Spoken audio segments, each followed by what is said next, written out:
What's up, people? How's it going? Here's a random episode of us just talking some random horror stuff, some horror that's coming out in these next few weeks, next few months, and however long we feel like doing, and all that good stuff. But how's it going? And like I said, this is the last week I'm saying this. Popcorn Pints will be the last time I say this. So happy New Year to you guys, because that's the first week, and then after that shit, that's done. That's done. There's no more Happy New Year. It's just unless I see you in person. It's different. But so yeah. How's it going with you, Hankaroo? Everything's good. Just chilling, Eating pepperoni pizza? Nah. I wanted to see Megan, but I'll see it another night. Yeah. I'm actually going today, I should say, 11:40 with the wife. That's gonna be fun. Bright and early. Yeah, honestly, our goal is like as many horror movies like if every horror movie that comes out we want to try to go see, but we're gonna see as many as possible, if not all of them, at least as many as possible. If we could see all of them, that would be great. I think I might see the next Scream in theaters. I'm going to. If it's, right? I'm going to. Yeah, 6. I don't want to. That. Like, I really don't want to, but I'm just like, you know what? You should. I really want to see more horror in theaters this year. I'm trying to do something different. Like, as far as like not just watching just the shit that I'm actually interested in, even watching stuff I know I'm not gonna like, just because the theater experience is still better than the home experience for the first time at least. And so I'm like, why not? Fuck it. It's not that bad, and it's right up the street. Like if I had to go far, it'd be a different story. But it's right. 10-minute drive. Something like that. Yeah. What's good, Jeff? Much better. Perfect here. He's over here.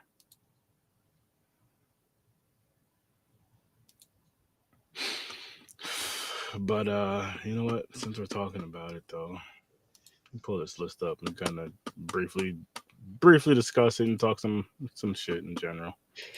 You just grab this tab, but it's the upcoming movies for this year. Yes, sir. 2023 upcoming horror movies. Oh, Evil Dead Rise. Yo, look at that shit, man. Yo, and here's what's funny not like haha funny, but with me is like I don't for the most part, like trailers, I don't really let me just build this up. Actually, it'll probably be a little bit better, a little easier for people to see. Yeah. I try to skip them now. Why is that? Why? Yeah. I just want the full surprise when I go watch the movie, especially the theater experience, if at all possible, because I know it is harder to skip previews in the theaters. Mm-hmm. But I'm gonna try to figure out a way to do that, even if it's just like talking through them or whatever. But not like being loud, obnoxious, but you know what I mean. Just because I want to try. I love. Hey, how's it going? What's up, Creative Psychopath? Podcast. Check them out. Word up. What was I saying though? Oh, but yeah, I just like to get that surprise. Honestly, it's just that 100% surprise. I don't know. It's so hard for me. It is. I've gotten better with it. So like because fucking. I mean, I'm not gonna lie. I did watch the Terrifier one because that was just like so anticipated and blah blah blah, all that other shit. And it was peer pressure because I seen everybody else doing it. But for all these other ones this year, I'm just like, you know what?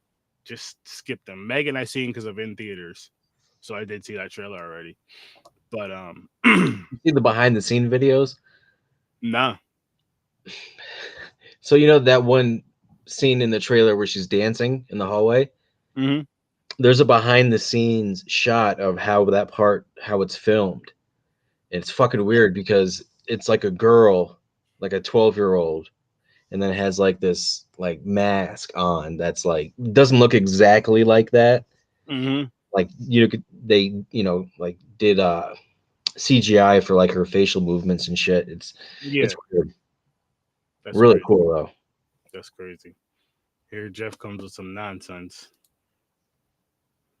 I don't want to hear this craziness. That unfortunately that is on this list, I Stupid. believe. And that is going to be coming up on this list. And unfortunately, I will You be have going to to see it. that movie, and I will be going to review that movie because of Are you gonna pay to see it though? No, my wife's going to be paying for everything. Hey. We already discussed this. Mm. That can't come out of my pockets. She's gonna sit there and look at you like this the whole time. I wouldn't put it past her. You know how she is. Is this what you want? We'll definitely do it down the road, man. We'll definitely do it down the road. What's up, Mark? Hit me up again, and we'll figure something out, Mark. I hope everything is better now with the family. So, all right. So, Megan, which, like I said, I'm going to see that. Text me after. I will. I actually plan on doing a sturdy reviews for it right after. Okay. Spoiler or spoiler free? Spoiler-ish, but not too crazy. It depends on how I feel and what I remember too. Yeah, that's fair. But it's not too crazy. If it was the podcast, it'd be 100% spoiler. Then Candyland, the slasher movie. Candyland. Yeah. Never heard of it. I'll tell you what though, if it comes just because it's horror, if it comes out in theater, Is that what all these are right here? Yeah, this is horror, but this is what I'm saying. Okay, yeah. It's like I don't know if they're all gonna be theater releases. This is just all horror. Yeah, they don't have to. What I'm saying is, if this were to come out in theaters, I'd go see it. I would really go see it because it's like Read. I can't see the text. What's the description? The slasher movie written and directed by I don't care about his name. Follows Remy, a seemingly naive and devoted young woman who finds herself cast out from her religious cult, so some cultist shit. With no place to turn, she immerses herself into the underground world of tuck stop sex workers, aka lot lizards, as prostitutes. Oh, I heard a lot, lizards. Yeah. Courtesy of her host, Sadie, Riley Liv. So it's gonna be some wild shit. Mm-hmm. I'm gonna watch it. They're hookers. Yeah. Huh. Mark. Your slasher. That's like what was that one movie? Hollywood Chainsaw Hookers, I think it was called. Mm-hmm. It's a pretty cool title. Linnea Quigley's in it. Yes. I'm going to meet her in May. Yeah, you are. I'm really looking forward to this. This and the Cocaine Bear, Blood and Honey, the Pooh Bear movie. I thought Cocaine Bear was out. It's coming out this year. Oh, there's no release date? Just this year? I think it's on this. Actually, I think it's on this poster. Yeah, I can't read the text. I can see the picture fine, but I can't read the text. Yeah, there's something wrong with children. What do you think that's about, Henry? Children with something wrong? That sounds about right. The fuck is that? So far, all these ones, honestly, I'm interested in seeing all the way up to this shit right here. Kids vs. Aliens. Nah. That's something like if I was out there with you, and you want to take you want to take the you want to go with me to take the boys to the movies, I would go for that. But, did you see Scout's Guide to the Apocalypse or whatever the hell? I never even heard of that. Something like that. Fuck. Hold on. Give me a second. Scout's Guide. It was good. It's like it's the zombie outbreak, but it's like 13-year-olds. Mm-hmm.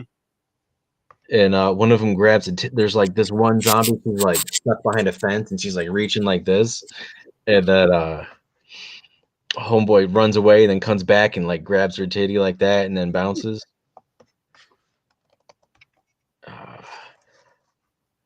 Can I, if I send you this in a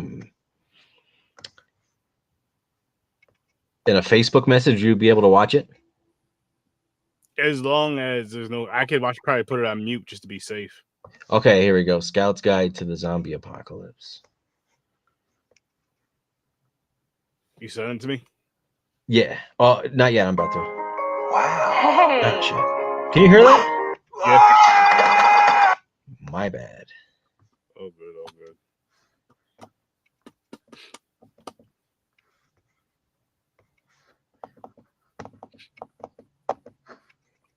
Let's see. So yeah, what else on the list?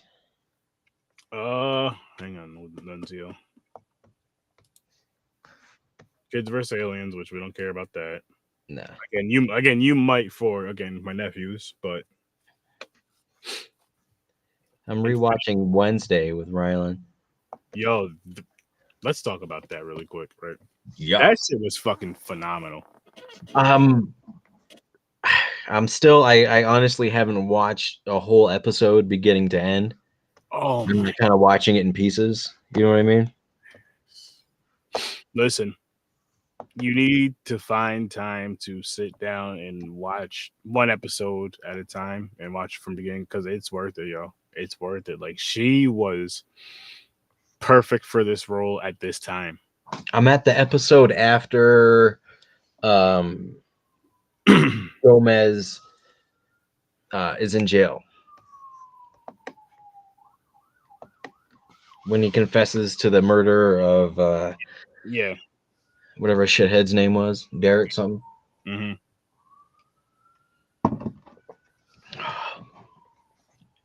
I think you're on about like episode 5 or 6 then. How many episodes? 8? Either 8? Either 8 or 10. I think there's 8.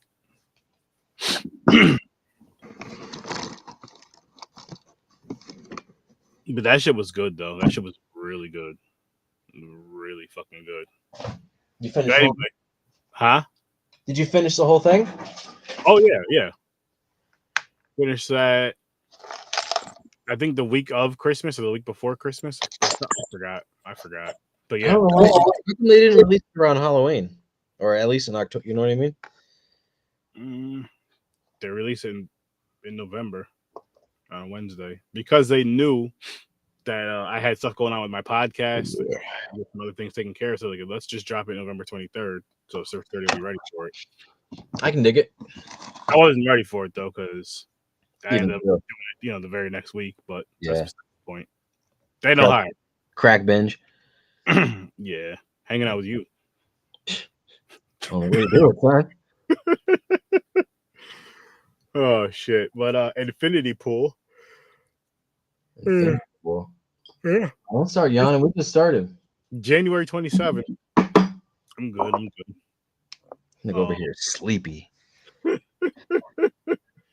me send you these two so you can. You tired, son? But I'm good. I'm strong. I'm a strong chocolate warrior. Word. There you go. I'm sending you this link too. So if you want to pull Oh yeah, for some reason I can't copy and paste the link. That's fine. Or I can. I just don't know how to. But just look it up. It's Scout's Guide to the Zombie Apocalypse. Like a 2.5-minute trailer.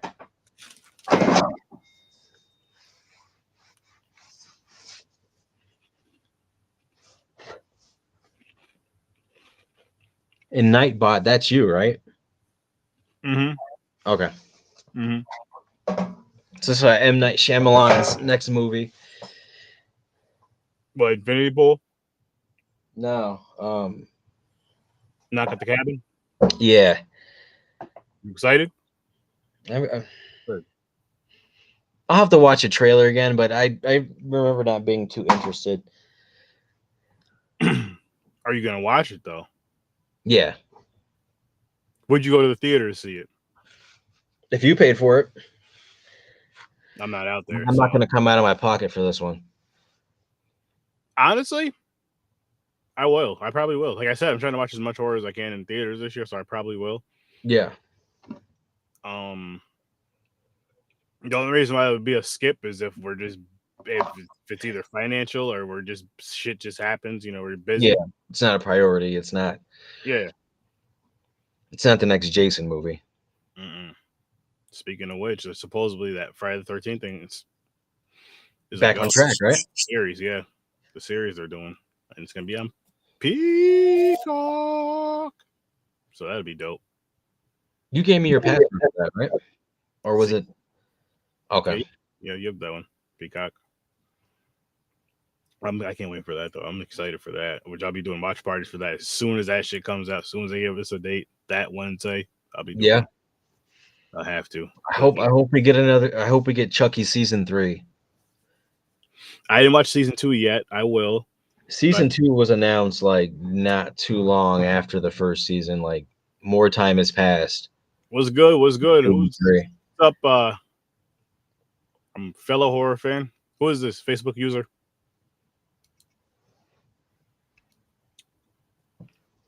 Oh, where are we at? Knock knock or knock at the cabin. Yep. This one, just from the name of the Infinity Pool, I'm kind of intrigued to see this one. What's the description? Blah blah blah. Young, rich, in love on vacation. So they're white. Okay. Boat Island tour, Gleaming Beach. But outside the hotel gates awaits something much more dangerous and seductive. Beyond the edge of paradise. There's gonna be titties. There's gonna be some wild shit. Okay. That's a titty flick. Mia Goth is in this? Oh. Alexander Skarsgård and Mia Goth. Oh, I think they're That might be them right in there. that movie. Yeah.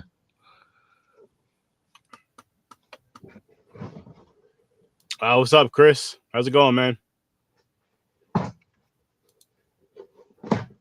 From the Scene Snobs? Yeah, he's a fellow, like a snobby, like a fan. Yeah, yeah. He's not, but yeah. Dope show, by the way. Dope pod.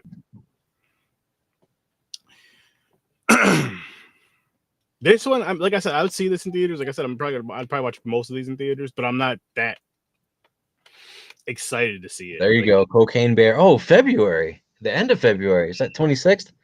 24th. Now this 24th. I'm excited to see. And it was a nice There's no way. I tell you what. There's no way there's not epic kills in this movie. There's no way if this movie comes out in theaters. There's no way if this movie comes out in theaters, I am not seeing it in theaters, and you better watch it in theaters too. Yeah. This is one of those ones. It could be the worst movie of the year, but it's gonna be the best time. I tell you what, the person that wrote the script for this movie, because like that's like a true story. Like a bear found coke and had a heart attack, right, and died. Mm-hmm. There was somebody watching the news or like surfing the net and found that article, and they're like, movie. Mm-hmm. I hope so. That's a brilliant mind right there. That's a fucking genius. That is a fucking phenomenal genius. Cocaine Bear. That's it. Like honestly, it doesn't even need a trailer. I'm not gonna watch it, even if it has one.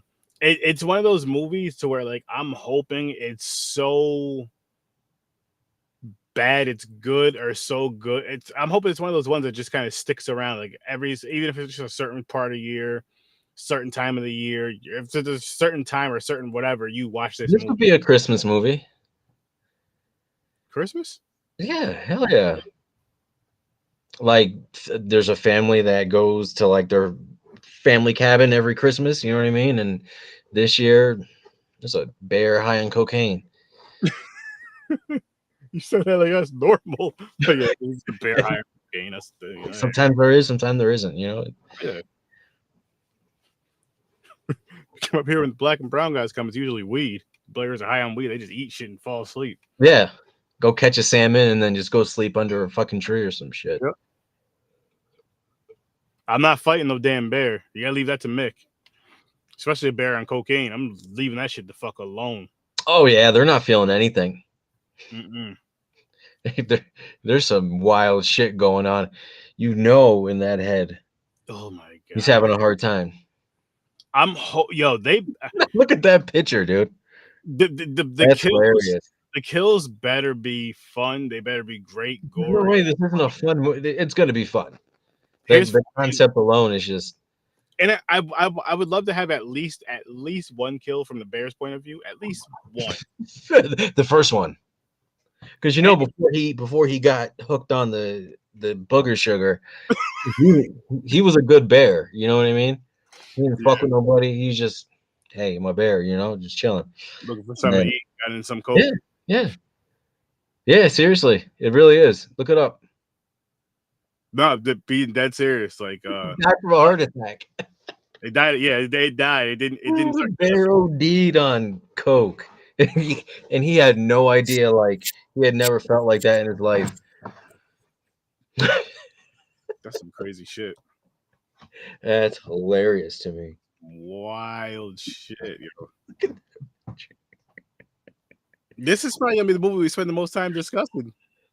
Because I'm so excited for this fucking Family Work. How are we seeing this? Is this going to be streaming only or I have no theater release? Yeah, I guess I could look it up myself. I have no idea, but I know one thing: if it comes out in theaters, guess who's going to see it in theaters? Me. Guess like you. All right, Cocaine Bear. Da-da. What can I watch Cocaine Bear on? Where to stream it? This happened in Kentucky in 1985, by the way, guys. That's some crazy shit. I think it's going to be on Hulu. Megan? Oh, I'm going to see that tomorrow. Is cocaine... Yo, what are the questions when you put in Cocaine Bear? It says, "Is Cocaine Bear on Disney Plus?" I don't think. Nah, son, it ain't. Let's answer that. It'd be funny if it was. Cocaine Bear seemed to have everything. Called Bear in the Snow. 175 pounds. Oh, it's a black bear. Okay. Well, I mean, I wouldn't want to tussle with a black bear anyways, but I thought it was a grizzly. Oh, fuck no. Grizzly taking the town. You know how, but you know how funny it would be if they fucked up and put that shit on Disney Plus? It's a bear movie. They love animals at Disney. Yeah. Hey, kids love animals too. About what is this?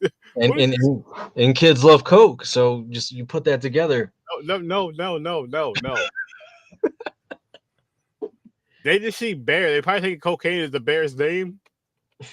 What is this? Oh my, this is the bear movie, Cocaine Bear. I want to be Cocaine Bear for Halloween. Holy shit. This is gonna be some fat white dude, hairy as hell, high on cocaine. That'd be the live action version. Oh my gosh, man. I'm so like, I shouldn't be this excited about this fucking movie, and I am. But at the same time, I feel like I should be this excited about this movie because it's a bear on cocaine killing. It's not better than Helen Keller versus Nightwolves, to tell you that. We don't know that yet. They could be. I know that. You didn't see Cocaine Bear yet. You can't judge it without seeing it. No, but I did see Helen Keller fight werewolves. So now it's based on a true story. I don't think it was, but we can go with that. She was told they were werewolves. Yo, you were loving. I honestly I didn't think you were gonna enjoy that movie as much as you really like. It wasn't even like one of those, like you really. I went into it thinking like, and then I instantly, I was in. Because I remember I was, as a joke, I was like, "Yo, I'm gonna get you this on DVD." You're like, "Bet." And I was like, "I'm really ordered this right now." That came like a month. It took dumb long to get there. Came like a month later. Yeah, they had to like refilm it. That's what they did. Refilmed it just for you. Mm-hmm. 11. Yo, I was in when the part when they show how she gets scarred and loses her sight. Mm-hmm. And it's like two clearly fake like dog paws come down on her face, like it's like they're on a stick, and it goes like that. I'm like, yep. That reminded me of the scene in Scary Movie 2 when the black cat was shadow boxing. Mm-hmm. If Miles is watching this, he knows what I'm talking about. That cat was like, homegirl took his shit in his litter box and they started boxing. Oh yes. I remember that shit. Oh, shit. The Outwaters. And yeah, just going from this cover right here, this looks like it's gonna be some shit. Like, oh yeah. This looks like it's gonna be some shit you're gonna want to see in theaters, have some fun jump scares. I'm just going by that. I'm not even gonna read the description anymore because I don't feel like doing all that shit. But it's gonna be what's it called? The Outwaters. The Outwaters. Okay, so there's water involved. Bitches getting wet, you know. Looks like there's blood on her face. It's wet, man. It's moisture, right? That's true. It's coming out in theaters and it's gonna be on Screenbox, which I do have Screenbox. I need to start using it. I can't wait to see Megan. Imagine if Cocaine Bear was on Disney Plus. Oh my gosh, we're going back to that again. That would be hilarious. Yo, They never left. I was still on it. wow. Then we got this shit. I'm not excited for Scream 6. Yeah. And I hate to admit this, but I'll probably go see this in theaters this year too. That'll be the first Scream movie I saw in theaters since Part 2. I don't remember if I've seen any of them in theaters. I don't, but I don't remember. I honestly do not remember. Yeah, I saw part 1 on VHS and then Part 2 in theaters, and then after that, yeah, you know, whenever it was on. But the first one, like I was talking to this lady at the pet store the other day because she had, you know, people wear like a necklace and it has like their ear pods in it. Mm-hmm. She had a Scream mask on it, and I go, "Hey," I said, "Are you excited about the new Scream movie?" And then we were just chatting about it, and I'm like, honestly, Scream did not need a sequel. Nah, not at all. The story was done; it was complete. You know what I mean? But the money was there, so they kept going with it. From what I remember, Part 2 had a pretty decent story too, and then the latest one had an epic kill. Mm-hmm. You know what I'm talking about with the hand sanitizer? Yeah. That was dope. Part 5. Yeah. Mm-hmm. Yeah. It had some cool kills, but again, I wasn't too crazy about the movie in general. Like, I just don't like Scream. Oh, it's totally cliche. Like this movie was so like cliche and self-aware. You know what I mean? Of course. But that's what the whole franchise is, and anyways.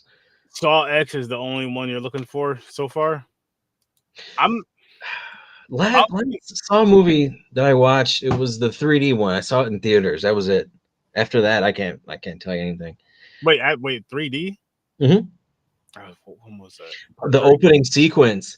There's this chick like laying on her back, and this was in like some like public space. So there's like people everywhere, and they're watching. There's a girl laying on her back, and then there's a dude on with you know, like those big saws they used to cut trees down with. Mm-hmm. One guy on each side of it, and she was playing both of them, right? So they had to like, I forget how.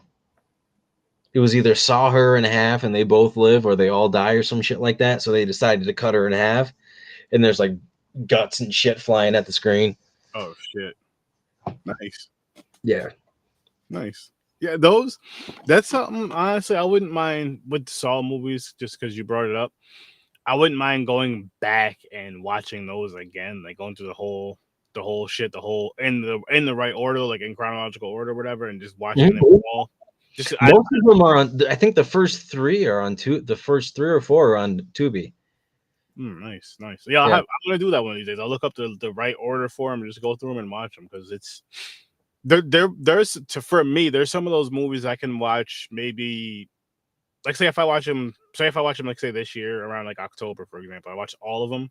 Mm-hmm. I'd be good not watching them for a couple of years, but I wouldn't be mad if one of them came on and I just sat down and watched it. Yeah. Like, it's not one of those ones I feel I need to like re-up and watch, or just watch every. It's come like every. I guess basically when I hear another one's coming out, so okay, you know what? Let me go back and watch them all, and then when this new one comes out, I'm ready. Yeah, I just feel like what I love, like the kills and the traps and shit, but like the story itself is just it's all over the place. It's hard to keep up with. Yeah, I can agree with that. And we have a movie called 65 coming out in March, a Sam Raimi film. All right, I'm in. After seeing the trailer for the Dead Rise, as much as I love Return of the Living Dead, and you know I love that movie. Mm-hmm. I want to see him remake it. Really? Yeah. With that gore and all, with the practical effects, I think he could do it justice. I wouldn't be mad at that, man. I wouldn't be mad at that. Like film the same way like how the Evil Dead was like the real atmospheric, you know what I mean? Mm-hmm. Oh yeah. Pull take the humor out of it and make it a serious movie. I mean, you can't make a serious zombie movie because it's I don't. zombies. You know what I mean? Like I watched 28 Weeks Later last night before I went to bed. Did it help you sleep? Yeah, I mean, first one was better. Well, yeah, I'd say the first one was better story wise. Okay. Okay. But obviously they had a bigger budget with the second one, so it didn't have that like gritty feel to it. You know what I mean? Glad you saw. You know what? Let me put this list away for now for a little bit because you are important with that shit. No, because you know with the gritty shit with certain types of cameras films, and whatnot. Yeah. especially with that, it brings so much kind of like fear and realism to the film. Mm-hmm. For certain types of movies, of course, and for those ones that are like outside in the woods, kind of creepy. You know what I mean? You have the creepy, quiet, or whatever. You have the jumps. It works for shit like that. Like we love that shit. Texas Chainsaw Massacre is a great example. That's one that. Well, which one? No, I'm just let's say from 03. Okay. Perfect. That one was my favorite one from 03. But you had the gritty. You had like the niceness of the newer technology. We saw the grittiness, the dirtiness of that film. And still, to me, I know to other people may feel different, but to me, to Sturdy, to myself, To him. him. I'm him. That's nowadays, right? But nah, it just made me feel like this was it right here. Like this was nice and gritty, grindy, dirty. It was like it brought you back like to the feels of the first one in a sense, but it took the first one even further. Oh yeah, yeah. It took to the first one to where like the first one probably has, if not the best, which I feel like it is the best, but I could be wrong, and correct me if I am wrong or if you disagree. Off-screen kills, like shadow kills, off-screen kills that I've seen in horror that I can think off the top is probably the original Texas Chainsaw Massacre. Yeah, well, there's no blood in that movie. Mm-mm. There might be a little bit with Franklin. I can't remember. Yeah, like that was like the whole like crazy thing about that movie is like people remember it as being this like over the top, Violent. Yeah, and it wasn't. Like yes, it was violent, but it was the imagery of it.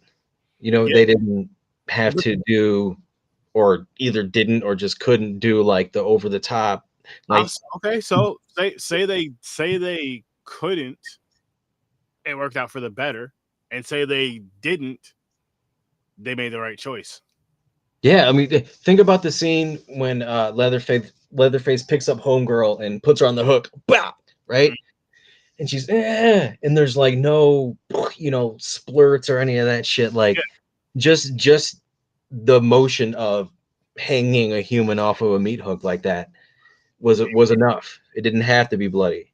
So okay, so here's a That's out to Leatherface. Yes. And here's a question to everyone here that's watching, and of course to you. What is better than in that sense? Like, is it better to have the gore? Like, what's scary? Is it better to have the blood, or is it better? With that movie, it was less. It was like less is more. Sometimes less is more. It depends on the film. Okay, got it. I agree. You can there can be some things like the shadow, like you said, like the shadow kills, like or like the scene from the shower scene from Psycho. Mm-hmm. You know what I mean? Iconic from the imagery to the soundtrack and everything, or the score rather. That's actually a great example right there. Yeah, you'll have movies that are like lacking in story wise, and then so they go over the top with like the gore and theatrics and all that shit. And if you have a good story, it could just be exactly right here. And here's one thing I could say. And slasher is by far my favorite. I know slasher goes over the top, but I'm expecting that with my slashers. I'm hoping for that. It's good, yeah. But with this, I feel like this hurts more so for like a paranormal type of film. if it's overly gory without a really good story, then it's like it looks cool, but why? Like it's not that scary or that shocking. Versus like if it's something that's real, say if the story is like something that's really violent, demonic, torturous, and all that shit, and then you see somebody tortured and all that shit, then you're like, oh my god, oh shit. But if it's just like, oh yeah, it's just a ghost, he's just knocking on the walls, and then you see this shit, you're just like, Eh, how do we kind of get there? it's not going to keep your. It's well for me. It's not going to keep me interested. Like I love slow burns if the payoff at the end is worth it. Yes, You know what I mean? yes. And you're right here. I think it depends on the movie. Terrifier was amazing with the gore. Texas Chainsaw Yeah. had creep factor. Great answer. It was creepy without being gory. And what were you saying though, Henry? To finish your point? Sometimes less is more. Oh yeah. Definitely. Oh, and as far as like a good story goes, like a slow burn, that's what you're saying about the slow burn story. So, which damn, I gotta drop these reviews and I'll try to get them out this weekend. But I watched a movie called The Apology, and I watched a movie called, what was it? A Fallen something. Hang on, I think I have it up here. Give me like 2 secky weckies. Here it is. This right here, A Wounded Fawn. Actually, this was really good too. 1 bedroom, A Wounded Fawn, and let me grab it. I just gotta grab it real quick. Give me 2 secky weckawoos. Secky weckawoos. Secky weckawoos. Yeah, he did. And then this one right here, The Apology. Yo. They should change it and call it My Bad. Good fucking movies. Really good movies. Yeah, I did. Does anyone really apologize? Lucky Lucky. I love that shit. I like 1 bedroom a lot. What didn't you like about it? Is there an after credit scene where come to find out there's another bedroom? Nah. That'd be hilarious. But yeah, man. Check them shits out. Let me pull this list back up so we can see what else is coming upon us. 65. They better approve season Chucky 3. I could see why. Maybe because it was kind of slow. It was definitely a slow burn for most of the movie. Slow burn movies are polarizing. Either you like them or you don't. Like there's no in between. Yeah, I could see that. All right, so 65. Sam Raimi film, like we said earlier.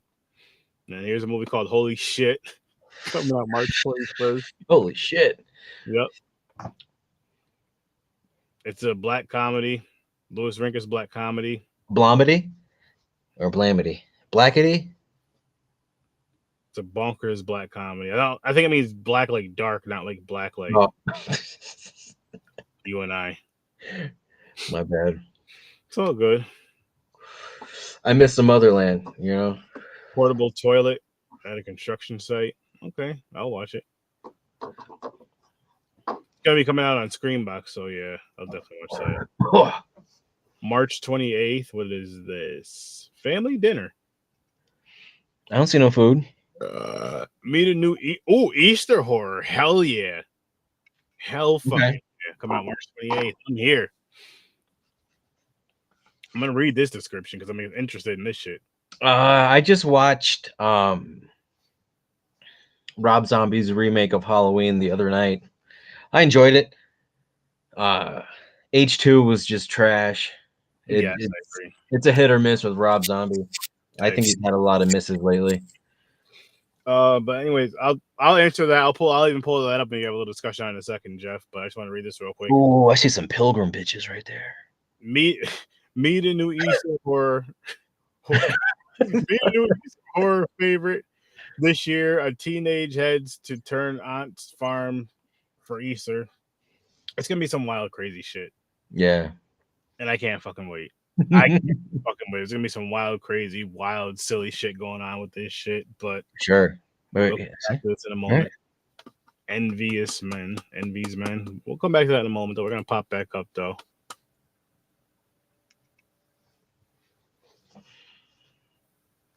Rob's version sucks. Whoa, that's a hot take, homie.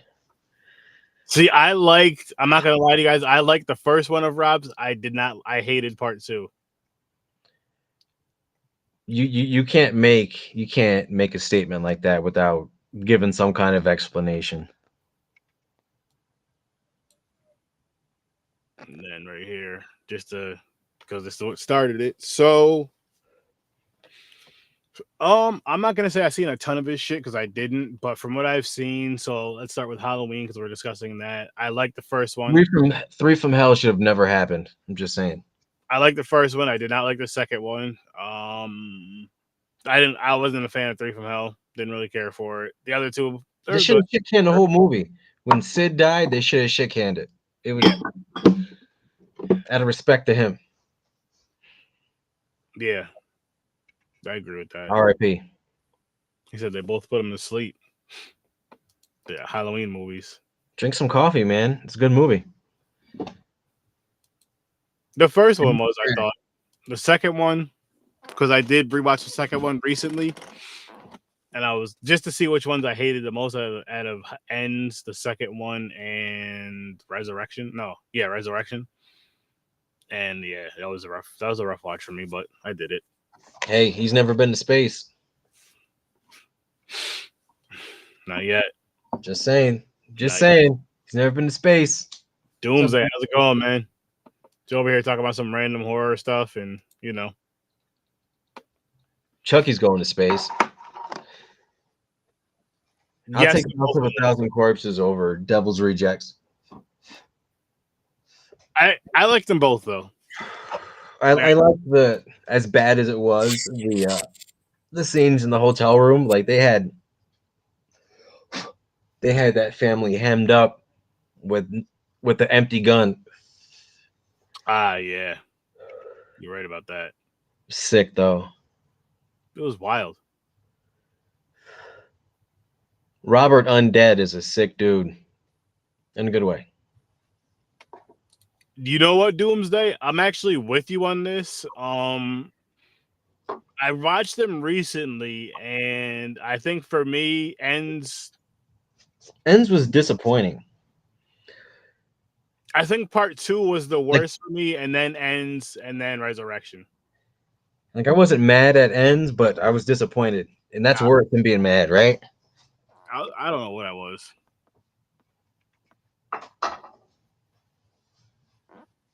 Hell yeah. Hell yeah. Shoot me a message on Facebook and I'll shoot you the link. You can get all set up. Hell yeah. Word. Fucking yeah, it was. It was just like, and you know what it was for me? I don't know what what the popularity, or not the popularity, I guess what the whole like big fan thing was for Halloween Halloween Kills. Yeah, no problem, man. No problem.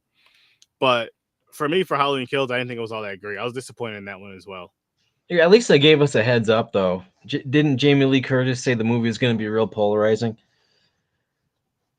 About Ends or Kills? Yeah, or controversial, or I forget exactly what she said, but I don't know what she said. Yeah, I don't remember what she said, but I'm just like, man. I just look at it like this trilogy as this is the season of the witch. Like that's their. I don't even. I want to look at it like that. I wish they would have tied it in the season of the witch. That's all they had to do. And boom, which we had this discussion before. Yeah, but it's like. But that ending, she threw him in a fucking that wasn't a meat grinder. That was like ends up metal. Yeah, car crusher. And that would have been a cooler kill in a different movie. Yeah, that should have been over the top. There should have been blood and more just Mortal Kombat fatality. You know what I mean? That kill right there would have been better if it was in a Terrifier movie. Way better. Give it time. Part 3 is happening. Better. No, I'm saying if they did that same exact kill, like say if Terrifier did that kill first, that kill would have been so much better. You know, it made more sense for whatever reason. Like they just fucking. Oh my god, you guys seen the movie? He was weak as shit. Fucking Lori whoops his ass in the kitchen. Whoa. But I mean, in his defense, how many years was it that he was down there? Like 4, right? Some shit, yeah. Like he wasn't getting nothing delivered. He was eating bugs and shit. Like We don't know what he was doing and eating. Just because he was hanging out down there. he wasn't getting Chinese food. He wasn't getting nothing good. You know what I mean? Dude was in the sewer. The homeless cat knew about him. He didn't fuck with him. Maybe they had a deal. Maybe the homeless cat went and got him some food. And he didn't kill him. Could be. Hey. Oh, that scene was, what was that in Halloween Kills? When he put like what 12, he took all the knives from that cutting board, right? It was like, oh yeah, bang, they went over the top. That was some Jason shit right there. Made him super violent. Yeah, super violent in that one. I'm just like, holy shit! Like you don't really see this out of Michael. The thing with Michael that you I mean, like you like the violence here and there, but the thing you like out of Michael is because he's kind of like a silent, creepier killer. Like the thing you like about Jason is because he's silent, but he's that brute force when he gets to you. Yeah, I still want to see them fight. Oh fuck! There is a YouTube thingy of it. Yeah, I remember that. You sent me a while back. I think they did a part 2 of it too. I believe they did, which was pretty dope. I love shit like that. Hell yeah, hell yeah. When the fans make it, like when I was saying, we were watching that behind the scenes video with your boy. Oh yeah. Like you can tell, like the dude that was playing Jason wasn't just playing Jason, like he was a fan. You know what I mean? Passionate. You can tell. Yeah. Yeah, hell yeah. Without saying a word, because it's all in the mannerisms. Mm-hmm. The breathing, you know. Oh yeah. Oh fuck yeah, you're right about that. You're right about that. Speaking of because we were just talking about that, what was that? The Friday the 13th. Mm-hmm. So next Friday, Regal Cinema is showing Friday the 13th, the original Friday the 13th. Oh no shit. So I'm going to see that shit. Hell yeah. I have to. Like You've never seen it in a theater, right? Never, ever. The only like old school movie like that I saw in theaters was this was like 3 years ago. Bambi. 4 years ago. Is there? Yeah, technically it was 3 years ago. Halloween, the OG Halloween. Nice. This theater, and it was cold as fuck. It was like a week before Halloween. It was like close to close to like the 0 negatives. It was cold as hell. We seen, I mean, I don't really count, but just for old school movies, we seen Jurassic Park, we seen Jaws, and we seen Nightmare on Elm Street. Nightmare on Elm Street a couple of years ago. So now Friday. At Rotterdam. No, Nightmare on Elm Street was at County Center. Oh, was it? Yeah. Either way, I would. That had to have been when I lived here because I would have been there. All right, John, I'll check it out right now. Oh, I know you would have been there. Hell yeah, you would have been there.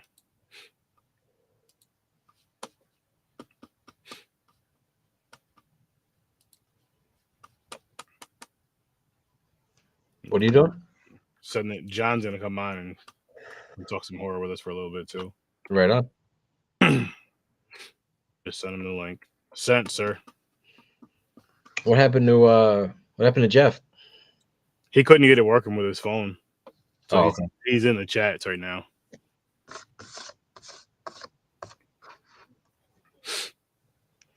Yeah, we're trying to go to Florida again in October. Nice. Yeah. There's Jeff. He said he's here. I love the fishing down there. That shit is wild compared to freshwater fish. Shit, maybe next time you get down there, you guys can try to link up somehow. What part of Florida are you in?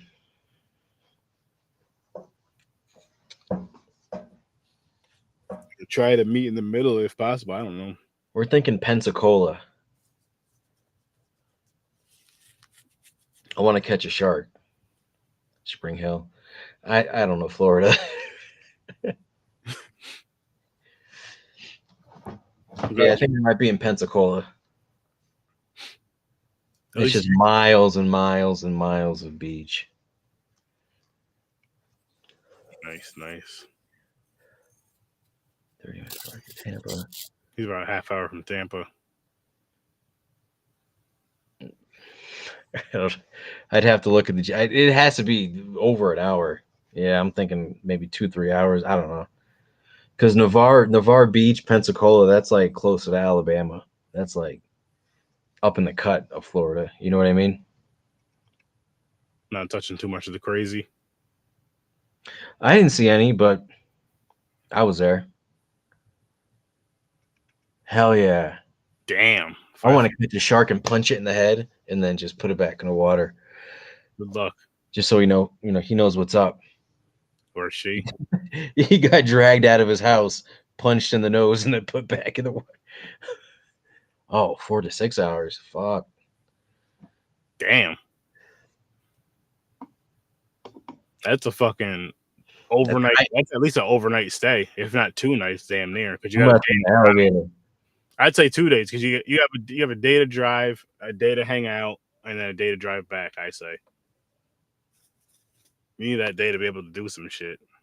It's a 4-hour drive to the place I'm doing the tournament next Saturday. I'm leaving Friday morning after I drop the kids off to school, and then I'm hopping on the high. It's like a straight shot down one highway, and then you bang a right, like another 10 miles down, and then it's right there. Go word. Yeah, it's an easy drive. You just gotta worry. You go through an avalanche zone, and you gotta worry about that, and then like hitting a elk or some shit. I'll be all right though. Yeah. Are you liking your newer truck? I love it. I got to put some weight in the bed though, because when it's not in 4-wheel drive, that shit fucking swerves. Yeah. Best thing is just getting a couple bags of rock salt, throw it back there, or sand or something, Same. or a dead hooker. Whatever comes up first. Oh my gosh. It's jokes, people, just in case you take shit serious. Yeah, there's. What kind of truck you got? Chevy Silverado, 2015. Nice. Yeah. Yo, I still can't get over my. Yo, we can see. We Jeff can Scott. see him. I can't hear him. He's messing with his sound. You might have to move the settings in the bottom, or he's trying to sync the sound or some shit.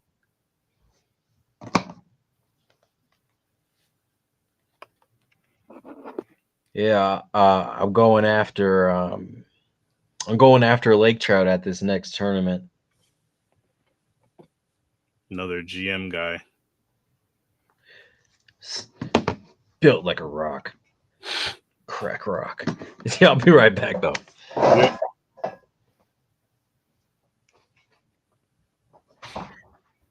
I still can't believe I lucked out on that fucking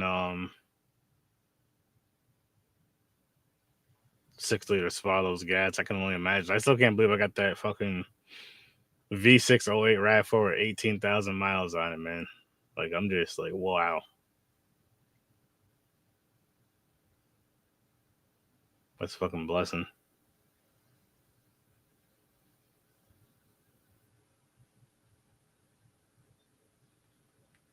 May have to mess with some settings in the background, John. Or in the settings wheel, I mean.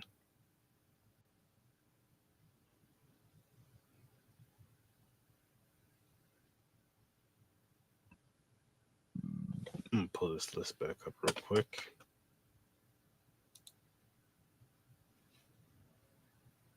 Bring it back over to the list.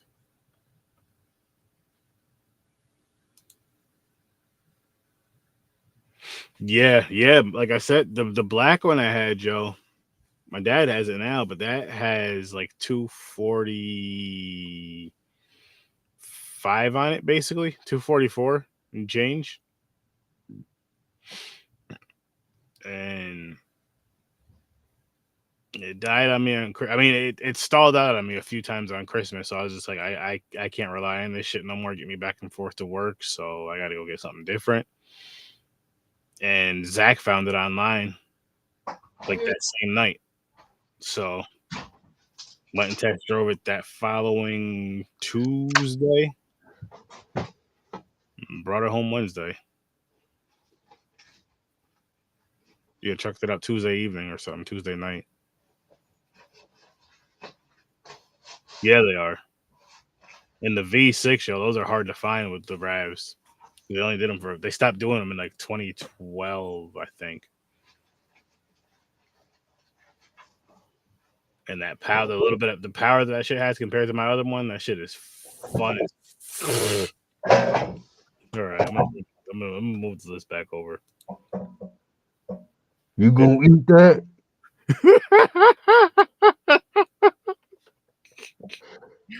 Oh shit, he did. He did. He did. Oh my gosh. All right. Bring these movies up again real quick. There's all right.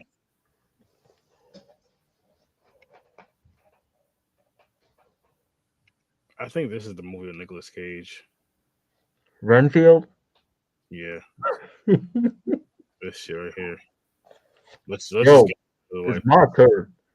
Look at that. It's my turn. He looks like a fucking asshole. Yo. Those teeth look stupid. I'm in the show. Can you guys hear me now? Yes, sir. Now we can hear you.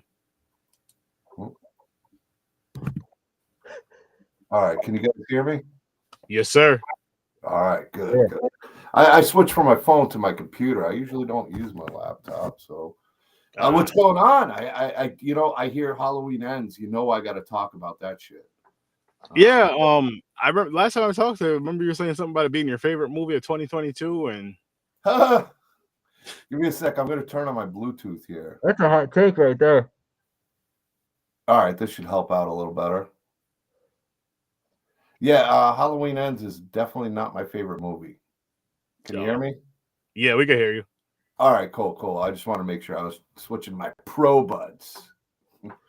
It's nice. I actually like Restream for this, but it doesn't work well with my phone. So like I said, I'm on my computer. But yeah, Halloween Ends is my least favorite in the Halloween series because it absolutely destroyed what Halloween 2018 did and what Halloween Kills did. Whether you liked Halloween Kills, I know that's kind of divided, but Michael Myers was a beast in that. And I think they could have done the Corey story well if they introduced it in 2018, but you could tell they had no idea what they were doing. You get to the end of the movie, and we're going to go Halloween 3 style, which I am a fan, too, of Halloween 3. I'm definitely a fan of Halloween 3. I liked it as its own movie. But you just totally destroyed the character. I'm not a Jamie Lee Curtis fan. I've never been as big of a Halloween fan as I am. I do not like Jamie. Give me Jamie Lloyd. I'll take her. I'll take her over Jamie Lee Curtis. Laurie Strode any day. What don't you like about Jamie Lee Curtis? I don't know. I'm just never been a fan of hers. I've always wanted Michael to take her out, and I guess I was a little disappointed he didn't in Ends. He should have grabbed her ankle, pulled her in with him. Yeah, I mean, I don't know. I like Danielle Harris. I find her to have more of a likability aspect, and I thought she was fantastic in Halloween 4 and even Halloween 5. And there's been some bad movies in the series. Oh yeah. Resurrection I never thought it could be outdone. But what Ends did, and I know people love Ends, so this is just for me. I'm not going to try to speak for other people because there are people that love it, think it was amazing what they did, and I respect that. But for me, it just totally destroyed Halloween 2018 and killed it for me. I went in. They should have finished it off, and handing off the torch would have been great. I just felt like a whole bunch of stuffed in story to try to. I don't know. James Jude Courtney, and I've met him. I spent a lot of time with him. and spoke with him. Super cool guy. I think the best Michael Myers, him and Nick Castle.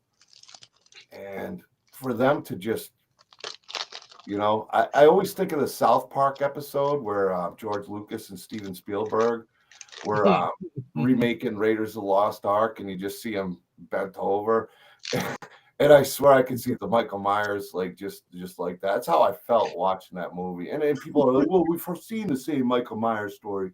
We've seen this, we've seen that. Well, let's at least finish it. I'm going into a Michael Myers movie. I don't care about this Corey guy that I've never met before in my life. It's like a last minute was story. killed. And we're gonna send our story about a character that I haven't grown to care about. Now, if you want to leave the mantle ending and even introduce this character, let's not make it about this character and transition better. I think it could have been done well over 3 movies. They tried to cram it into 1 movie, and then the whole movie was just a mess for me. I knew there was something off in that opening scene. I knew there was something off. I mean, like, wait a minute. But like what you said, what you said though a little bit ago, I agree with when you were saying how. Oh fuck! I had it. I just lost it. Fuck. Transitioning. Yes, the transitioning. If they had it through the 3 films, or even the last, if they had it for part 2 and part 3, but just introduce them in the one that's supposed to be the last fucking film, it's like, why? Why are we getting this now? Like, did you guys just run out of ideas and this is what you thought was going to suffice for us? And on top of that, if you're going to do this, at the very least, make the Michael Myers mask a silver shamrock mask. At least give us that. At least give us that. You get a little bit of nostalgia from part 3, and it makes it make a little more sense. Somehow Corey gets the mask from him, and it kind of takes over, and that's how he beat Michael. But he whooped his ass in that. Yes, he fucked him up. It doesn't make it good. It doesn't make it great, but it makes it a little bit better than what it is. The problem with the trilogy is they disregarded everything after 78. It used everything from the other movies from 78. I mean, they really did. From Halloween 3 to Halloween 4 and 5, they used stuff. They even used stuff from H2O if you kind of look at it. And it's like, all right, I get it.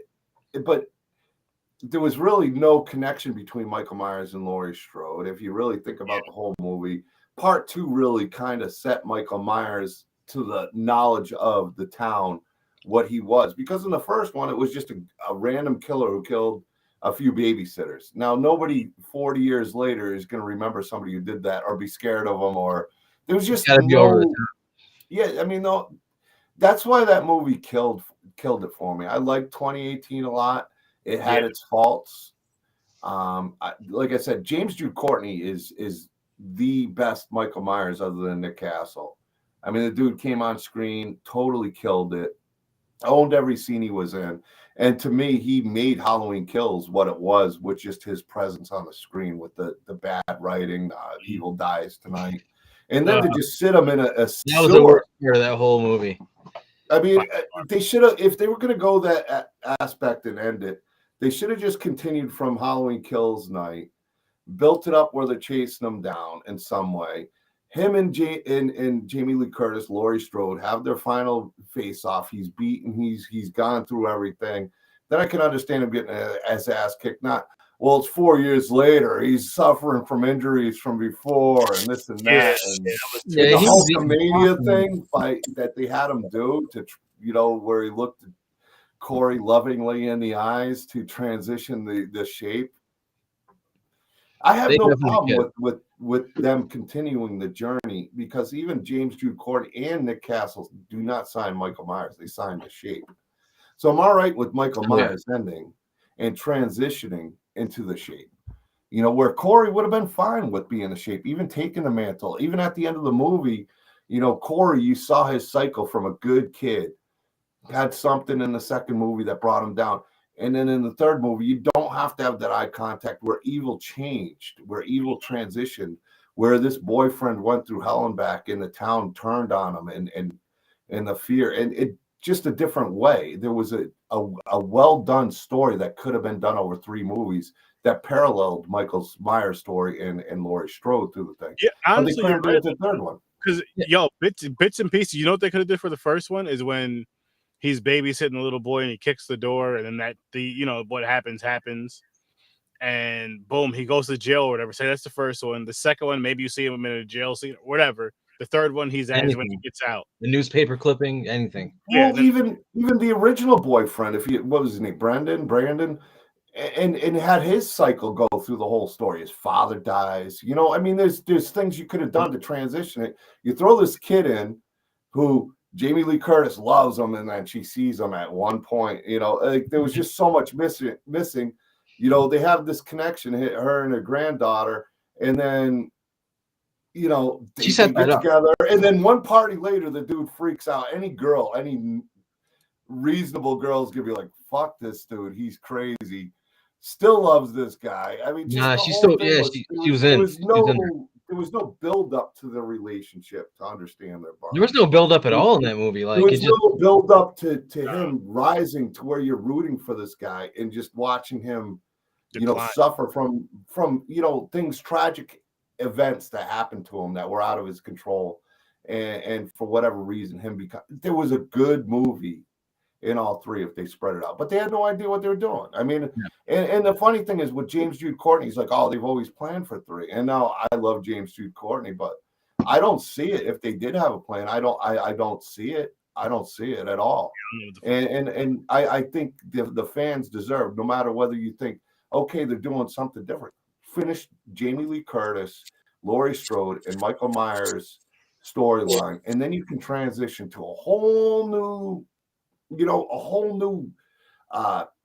point in the saga, to make the movie grow, add that without showing too much. The shape is the shape where you don't need to show that much. You don't need to explain that you have this big thing. You just understand that evil transitions, that the shape, becomes something else. They'll always be evil. It doesn't have to be Michael Myers. That evil is still out there, and it'll never end. And it could be anything. Exactly. Yeah, it could be anything.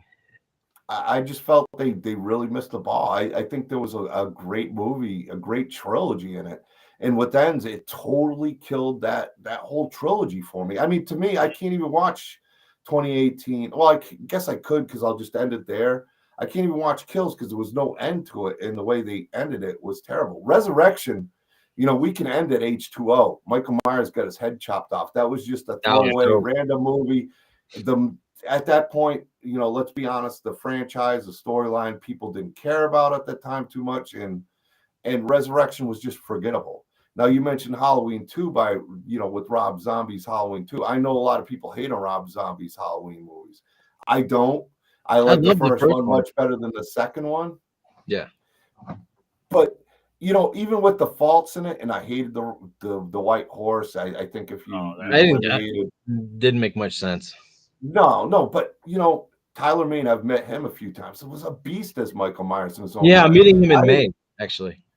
Nice. Yeah, super cool guy. I met him. I've met him a few times. I met him at Crypticon Kansas City, and I met him a few months back at Phantasm Orlando. Always a cool guy. Okay. Yeah, I'm in Denver. In Denver, Colorado. Okay. Yeah. Crypticon's going to be out there in Denver this year. I think it's going to be their first event. You should check it out. Cryptic. Yeah. All right. Yeah. Crypticon. I'll be at the Kansas City event and the Minnesota event. Maybe I'll go to the Denver event. That's quite a haul for me. And put on a Doomsday's Crypt table. Is it Crypticon with a K or a C? C. Okay. I don't know if they've announced the dates yet, but I know they are doing Denver. Crypticon, Colorado. And they put on a killer event, so definitely check that out. No shit. Okay. But I always looked at Halloween, Rob Zombies, as like it doesn't affect the original 78. I took it as its own movies. Yeah, and I mean, I even do that with like remakes and stuff and reboot and all the other extra shit and even the extra silly sequels that people care about or don't care about. Like it doesn't ruin the originals for us. Some of them just suck and it's just like, oh fuck, because you're expecting it to be like, oh shit, they brought back such and such from the original, this, that, and the third, to give that nostalgia, to bring us all back to go watch it. And you're just watching it. It's like not found. And the thing that they might not have announced it yet, I can check with the promoter Chaz. I've gotten to know him well. They posted last in December. Yeah, so I know it's in the Yeah. works. I don't think it's been officially like, you know, like everything, all the details and everything. But they, you know, Yeah. actually, Kansas City, I'll be meeting Nick Castle again, PJ Souls, and Nice. and to me, the I have with the whole thing that hurt so much is James Hugh Courtney was a great Michael, and it had so much potential in those trilogy. That's why that ends is the worst for me personally. I Yeah. didn't. I wasn't sick of Michael Myers. People are like, "Well, what are you going to do with Michael Myers? You're going to just do the same thing over." I've heard that said a few times. You know, they tried to do something different. It was creative. It was artistic. It really wasn't. It was lazy. It's like I don't care if it's repetitive. I want to see cool Michael Myers. And James Jude Courtney, this is his last time being Michael Myers. You're going to sit him in a sewer. You know, and the look was great. I love the mask look. I love the dirty look. I love the mold on the mask. I haven't even bought a Michael Myers ends mask yet. That's how much I hated the movie. Like personally, I'll get one because the look is so good. Damn, man. I mean, you have the best Michael Myers sense, or even better in some people's opinion than Nick Castle. And there's been other guys who've done a really good job or not so good job, in my opinion. I've met many of the Michael Myers, but James Jude Courtney was just, I mean, he brought something special to that character. And to just sit him like that and just, you know, not use him the way he could have been used in the brutality and just leave it like that. I was sad for James. I know, like, I can't speak for It didn't do him. the character justice at all. No, it was insulting. You deserved a I took better. it as an insult as fan. All It was right, like, in, cuzzo. Give my little cousins a hug and kisses from me, and talk to you soon, cuz. Have a good one. Word. I look at it as the Last Jedi syndrome. You know, I went there to see Luke Skywalker come back, and then my expectations were subverted. You know, and I felt like that with Michael Myers, and that sucks.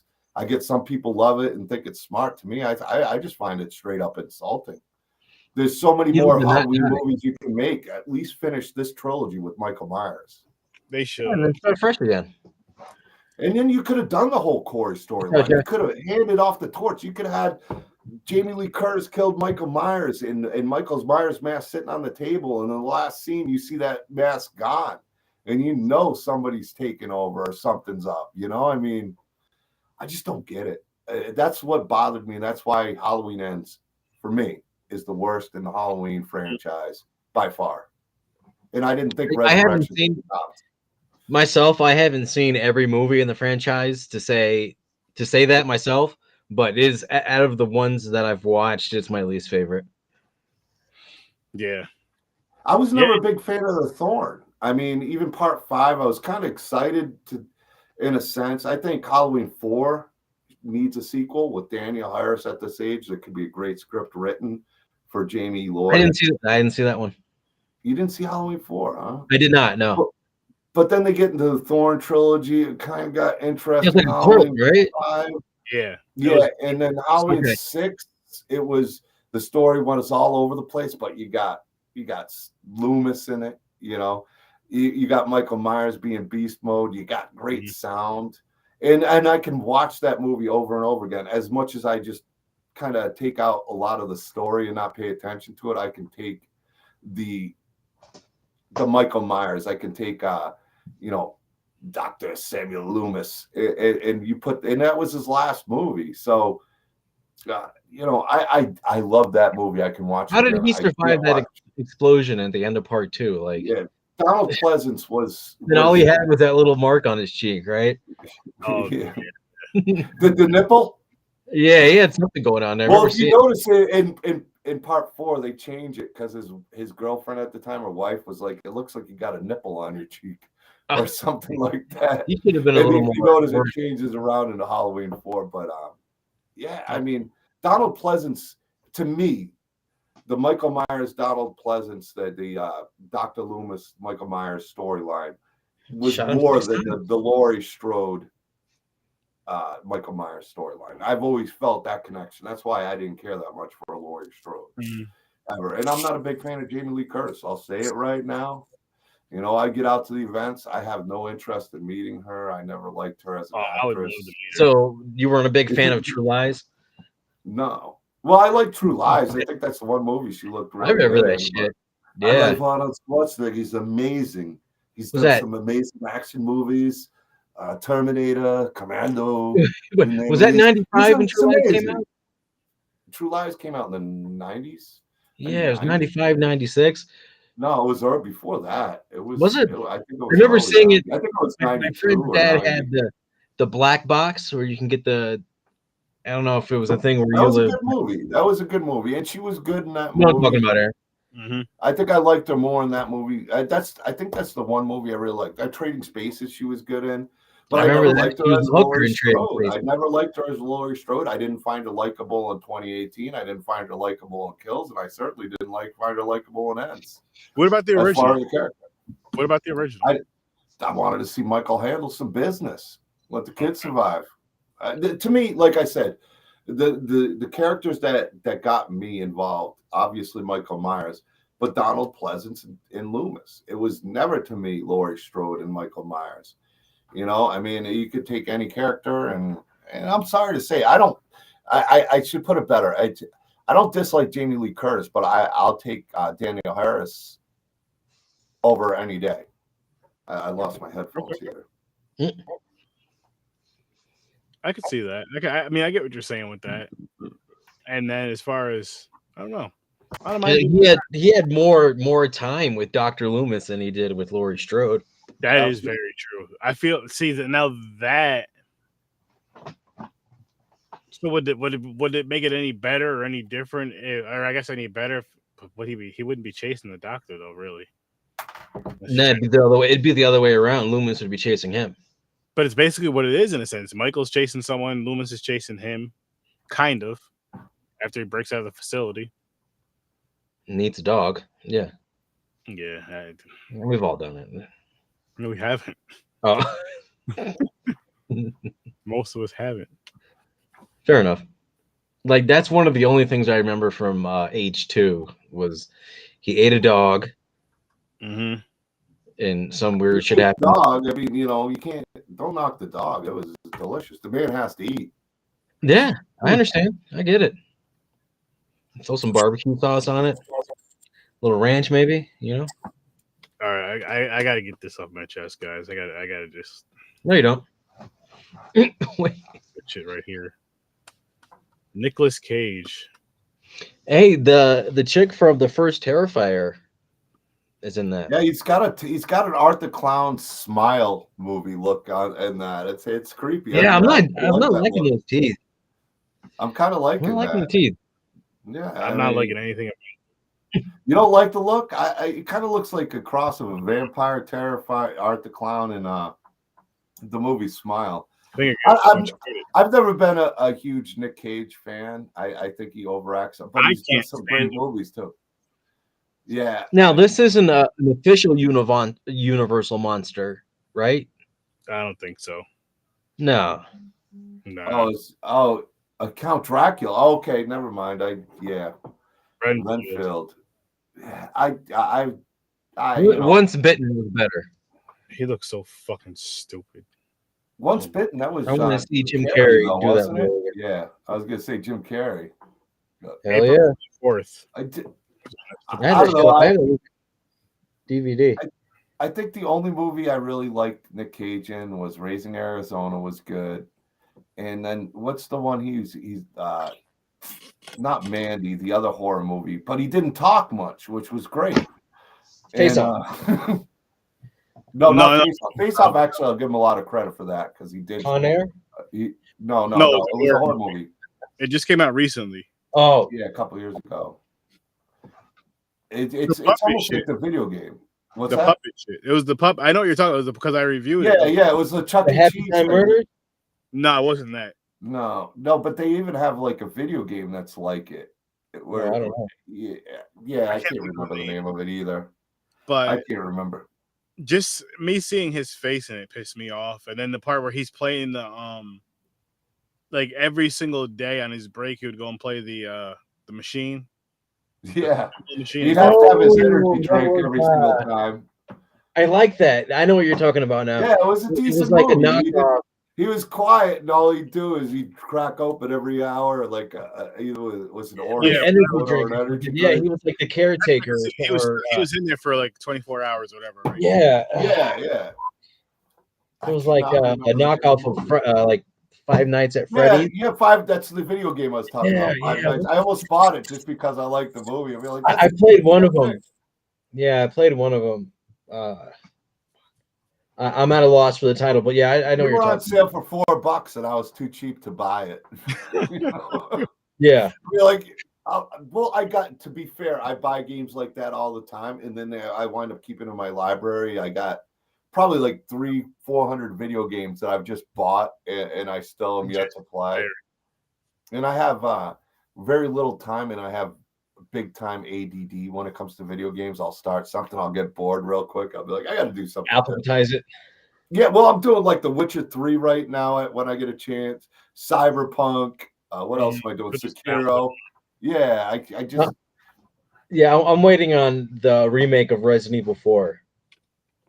Yes. I'm playing the original part 4. I was playing it before we started doing this, actually. Love part 4.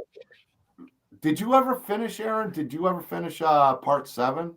I finished 7. I started 8, and I'm still playing. I gotta get back on 8. Let's just say 8 was okay game, but it just didn't feel Resident Evil for me. It was kind of like, we'll have a Chris Redfield cameo, but we're gonna stop bringing in Universal monsters and this and that. I think 8 was a little. It was. Did you play the download content for 8? I don't know if I did. It came out. It's called Shadows of Rose. I don't think I did.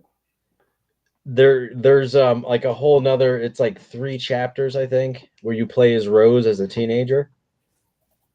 Oh, Rose! Every time I hear the name Rose, I think of Golden Girls. And then you remember the one chick, she had the doll that talked for her. Okay.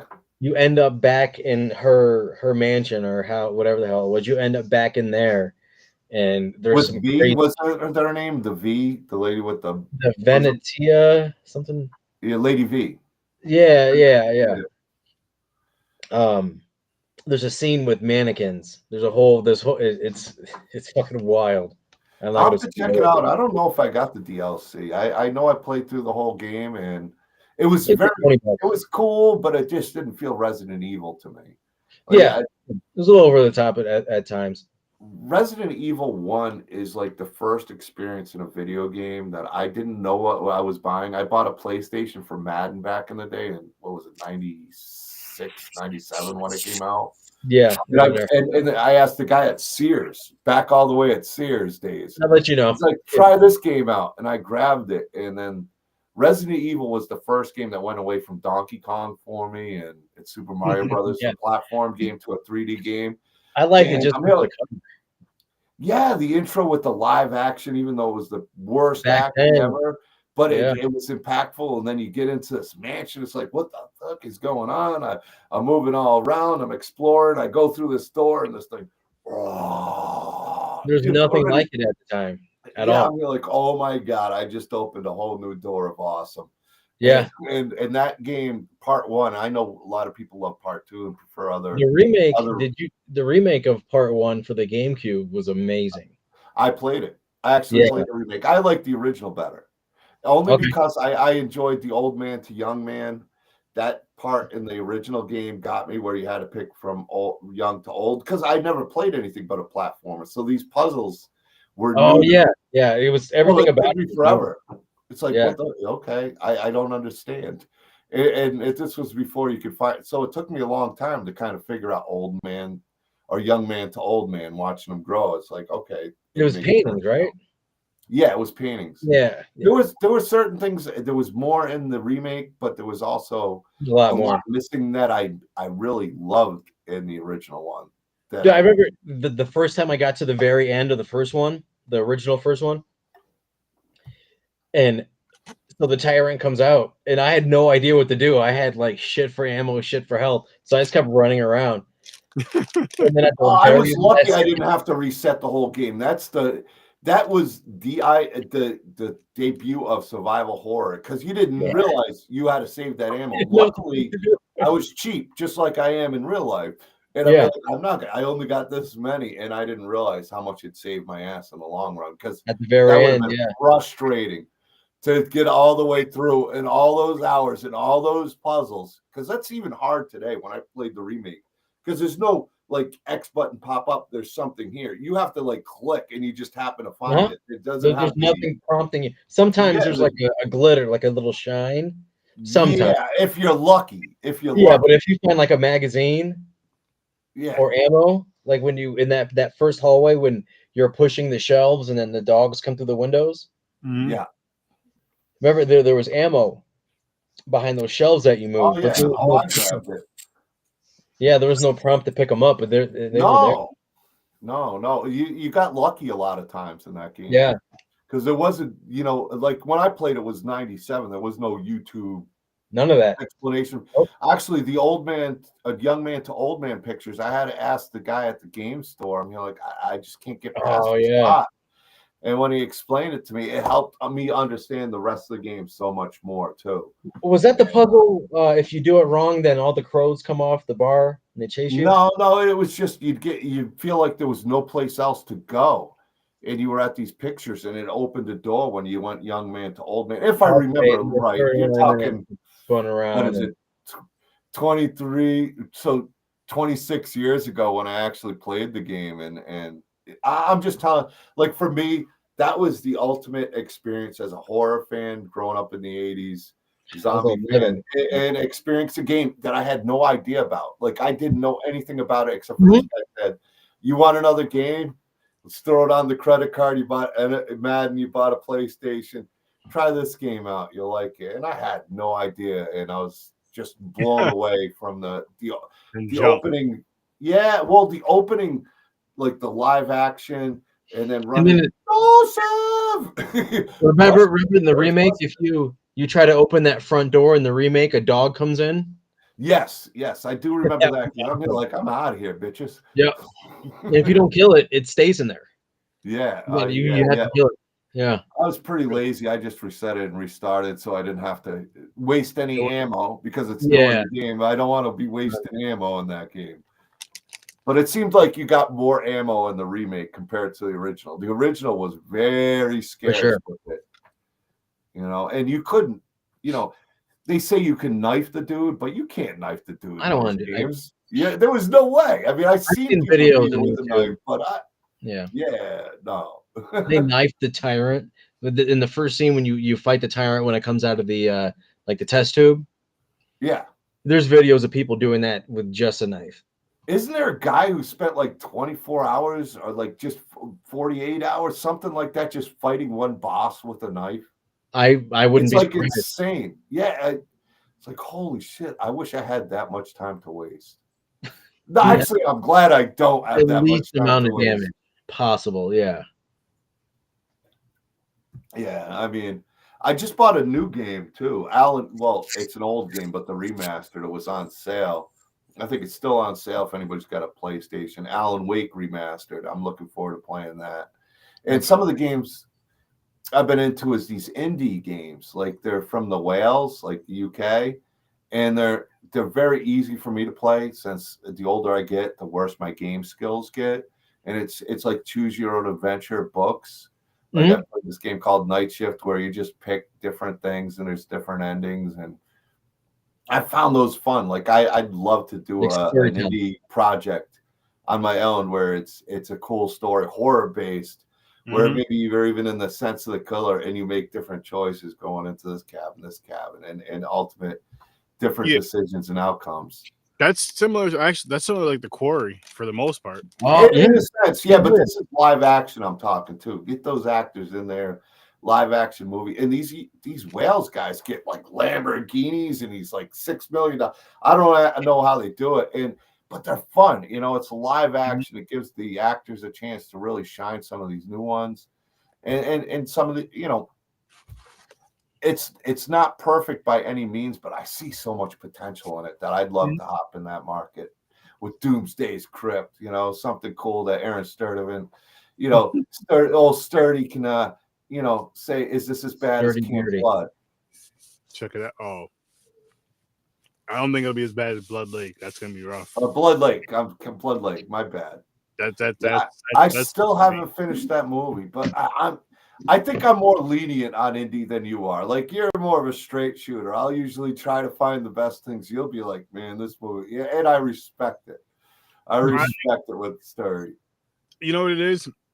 Here's what I said positive about that movie. Besides the fact that they made it, give them credit for all that good shit. The Firebird. Love the Firebird. Shouldn't have been pulling that. Firebird was nice. The music was kind of cool in the intro too. Didn't need those punk ass kids driving that, funking that nice car up, but the car. But there was a lake. There was a lake. I know it didn't make too much sense, but there was a lake. A good fishing spot. The movie was. Did you watch it, Henry? Yeah, once. That's a one watch for me. I watched it twice, but I'm not proud of myself for that. I'll watch the Helen Keller movie. I've watched it at least 3 times. But Aaron was mad at himself, and he's like, "What do I have to do to punish myself?" And he watched Blood Lake for a second time. I forgot why I watched it for a second. Was because I was getting I was trying to get other people to watch it to review it with us. I was just gonna review it, but like, I'm not watching it. If you're not gonna, I was like, fuck it, I'll watch it again. You got to have some talking points. And yeah, but that's one of those movies you watch it once, you're not gonna forget it. So when people start talking about it, you're like, oh yeah, I remember this dumbass shit. Who first came across it? Was it you or James? Both of us. So what? Okay, so I guess technically him. So what happened was, this is way before the wheels, and we were just talking like, yo, let's find a movie. Look for a movie on Tubi, figure something out. And he found Blood Lake, and just by the title, Blood Lake, right? So yeah, he found it, and then I found another, and so he watched it, right? And he was like, yo, this movie was bad, blah blah blah blah blah. I'm not gonna spoil it for you. And I think I watched either that same day or the next day. I watched Blood Lake, but I watched the wrong one. I watched Blood Lake Attack of the Lampreys. It was called Blood Lake, and it said Attack of the Lampreys. Oh, I remember that. And then he texts you, or you text it, and then you guys, yeah, you were watching the wrong movie.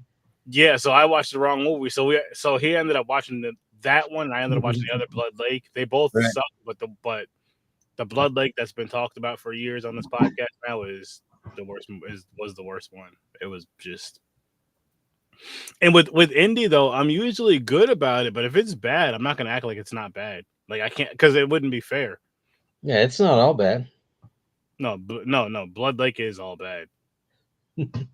I want the rights to it though, but it's. What would you do with it? I don't know. I think Aaron's actually given that movie so much. I swear there's got to be people who have just watched that based on Aaron. Oh, the views have gone up for sure. Oh, Aaron's least favorite movie of all time. He's helped make sure people see it. Mm-hmm. Well, you know what it is. You know what it is with movies like that. Don't get me wrong. I love the big name movies. I love the gems. I love the movies that everybody says you should have seen if you've seen them or not. But then there's the movies like this, love it or hate it, which I hate it, that a lot of people may not have heard of, but it's fun when you have like these podcast conversations, or when you go to a con, they go, have you ever heard of Blood Lake, or have you ever heard of Thanksgiving? And like, yeah, that movie with the killer turkey. And like, yeah, that shit is fucking. And then some people just look at you, what the fuck are you guys talking about? Like, yo, listen, killer turkey, son. Gobble gobble, my dude. Yeah, exactly. And I mean, they all deserve it. Love them or hate them, they all deserve to be in the conversation. Love it or hate it, you don't have to enjoy it. Things are subjective. Sometimes it makes for good conversation. The worst, yeah. I mean, to me, that's what it's all about. Even Halloween Ends, at least I can take out of. I can sit and explain my point of view. And there's people like we've talked about, and luckily you guys are on the same page as me, as not liking it. Mm-hmm. But I mean, there's people that like it, and I'll sit and debate them. I'm not gonna like knock them for liking it. To me, I saw so much more potential that they just threw in the trash. I honestly, I would like to talk to more people that actually liked it and see why they actually liked the movie, because it's not going to change my mind at all, but just to see what other points of view. Most of the reasons I've kind of heard and taken away is how many times can we see Michael Myers doing the same thing? Blah blah blah blah blah. They needed something fresh and different, and I don't know. I don't agree with the explanation, but I respect it, and I don't think it should be compared to Halloween 3 Season of the Witch, because Season of the Witch was a movie on its own, and it was completely different. they never made it. You know, people say, oh well, Michael Myers wasn't in it. Well, back in the day, it wasn't like they sat there and said this is like another Michael Myers movie. And I do think they should have just called it Season of the Witch. But Halloween was always supposed to be an anthology. It was never supposed to be a Michael Myers series. But people loved Michael so much. Loved Michael.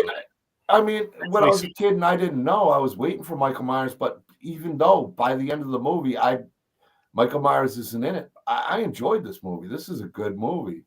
You know, I enjoyed the twist ending. There were things as a kid that maybe today's generation and maybe people that watch it now don't experience, but the experience I walked away with some of the twists and turns and the kid watching TV and bugs coming out and snakes coming out. It might seem a little cheesy now, but for me, it was impactful. Like, oh, that freaks me out. And make you think twice before putting on a mask.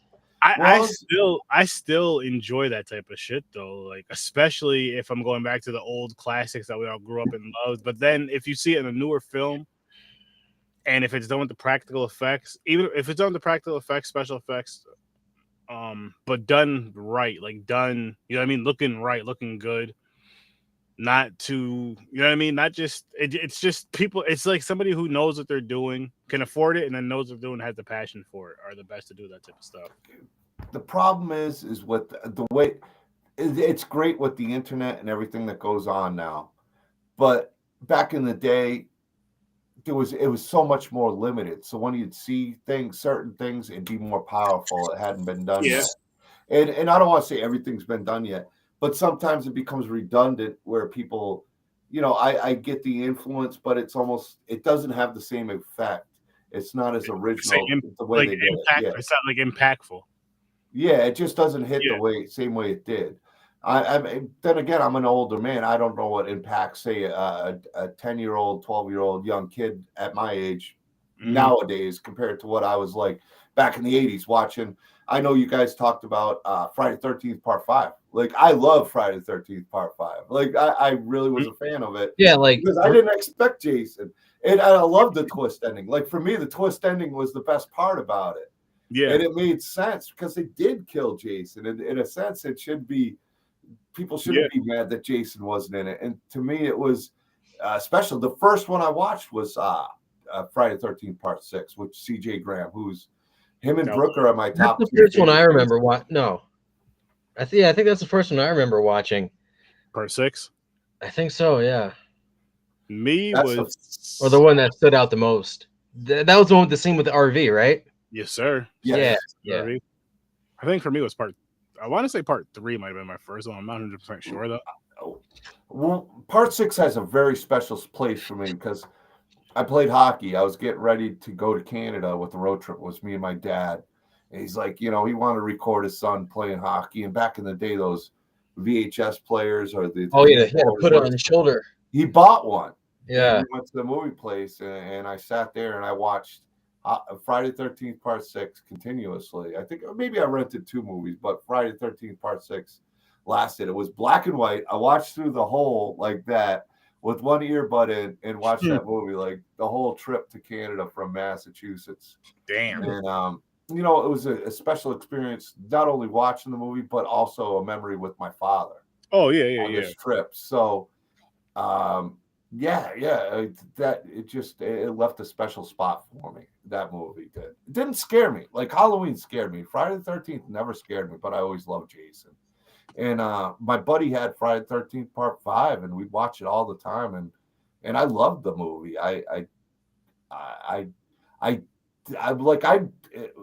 After years of not talking about it, when I came back to like say social media and I started doing what I'm doing and finding out, oh, people really hate this movie. I mean, like, man, I like this movie. I thought it was really good. I thought Part 4 ended well with Jason. And the only way to bring him back was Zombie Jason, which to me, Part 6 is the one I really like as far as Zombie Jason goes. I love Kane Hodder as Jason, but the movies themselves never really, like, not being human kind of took away from the human Jason or deformed Jason or, you know, there's something about those that scared me more. And That's I what I love liked the about Michael Myers. Was Yeah, that he was human. He wasn't a deadite or a dream demon. He was just a well, he human. didn't try to explain it. You know, I mean, with Michael Myers, the best explanation for Michael Myers is you don't explain it. You know, Loomis was a great character because they didn't really sit there, and that's where people have the problem with the Rob Zombie one, which I enjoy the flashback for them in the whole transition as a separate movie. But the John I didn't like that wig one, though. He did that wig was not necessary. With the Loomis, he had that wig, like it was clearly a wig, and it was like he had like the bob cut. Oh, you're talking Like, on the Rob Zombie one? Yeah. Well, you know, nobody did. I can't. Nothing's perfect. I understand. Like I love Malcolm McDowell. I think he's a fantastic actor.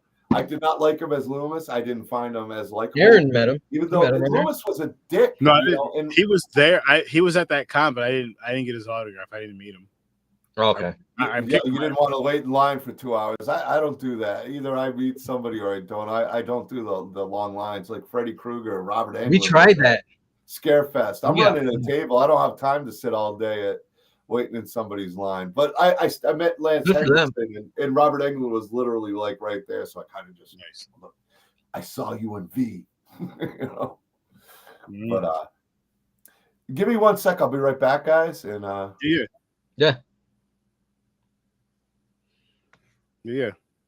What was I gonna say? I'm still good to go for a little while, at least like 20 minutes or so. Yeah, same here. Wrap it up at 20. Get 2 hour mark. I'm just put him backstage till he comes back. I see him. You gonna eat that? Oh man, yeah, man. But I can't. Like we're going. Like I said, we're going to see Megan later today, which is gonna be cool to see that. You get the tickets already? Just gonna go there because we're going right to Rotterdam. We're going to see that, and then, like I said, next Friday the 13th, and there's another horror movie that comes out next Friday. I believe I forgot what it's called. I gotta look it up. Yeah, next Friday, I will be getting ready for the tournament. Nice. What day does it start? Saturday? I got to be on the ice by 5 a.m. Saturday morning. How far are you staying from the place? 20 minutes. Oh, that's not bad. Yeah. Knowing you'll probably be out getting ready by like 4 something anyway. I slept at tops an hour and a half last year, because like the lodge we stay in, it's like this. It was like a huge cabin. You can tell, like initially it was like a huge cabin, kind of like where we stayed at camp. Yeah. Like that, but it's broken down into hotel rooms. And there's like a fireplace, there's a flat screen, but downstairs there's a bar. There's a bar and there's a little mini restaurant. You can get like a burger, French fries, shit like that. But was it loud? No, not at all. It was mostly just people that were there for the tournament and like families and stuff. Okay. Yeah, like it's not like a party place. You know what I mean? That's good. No, because you're saying you can get sleep.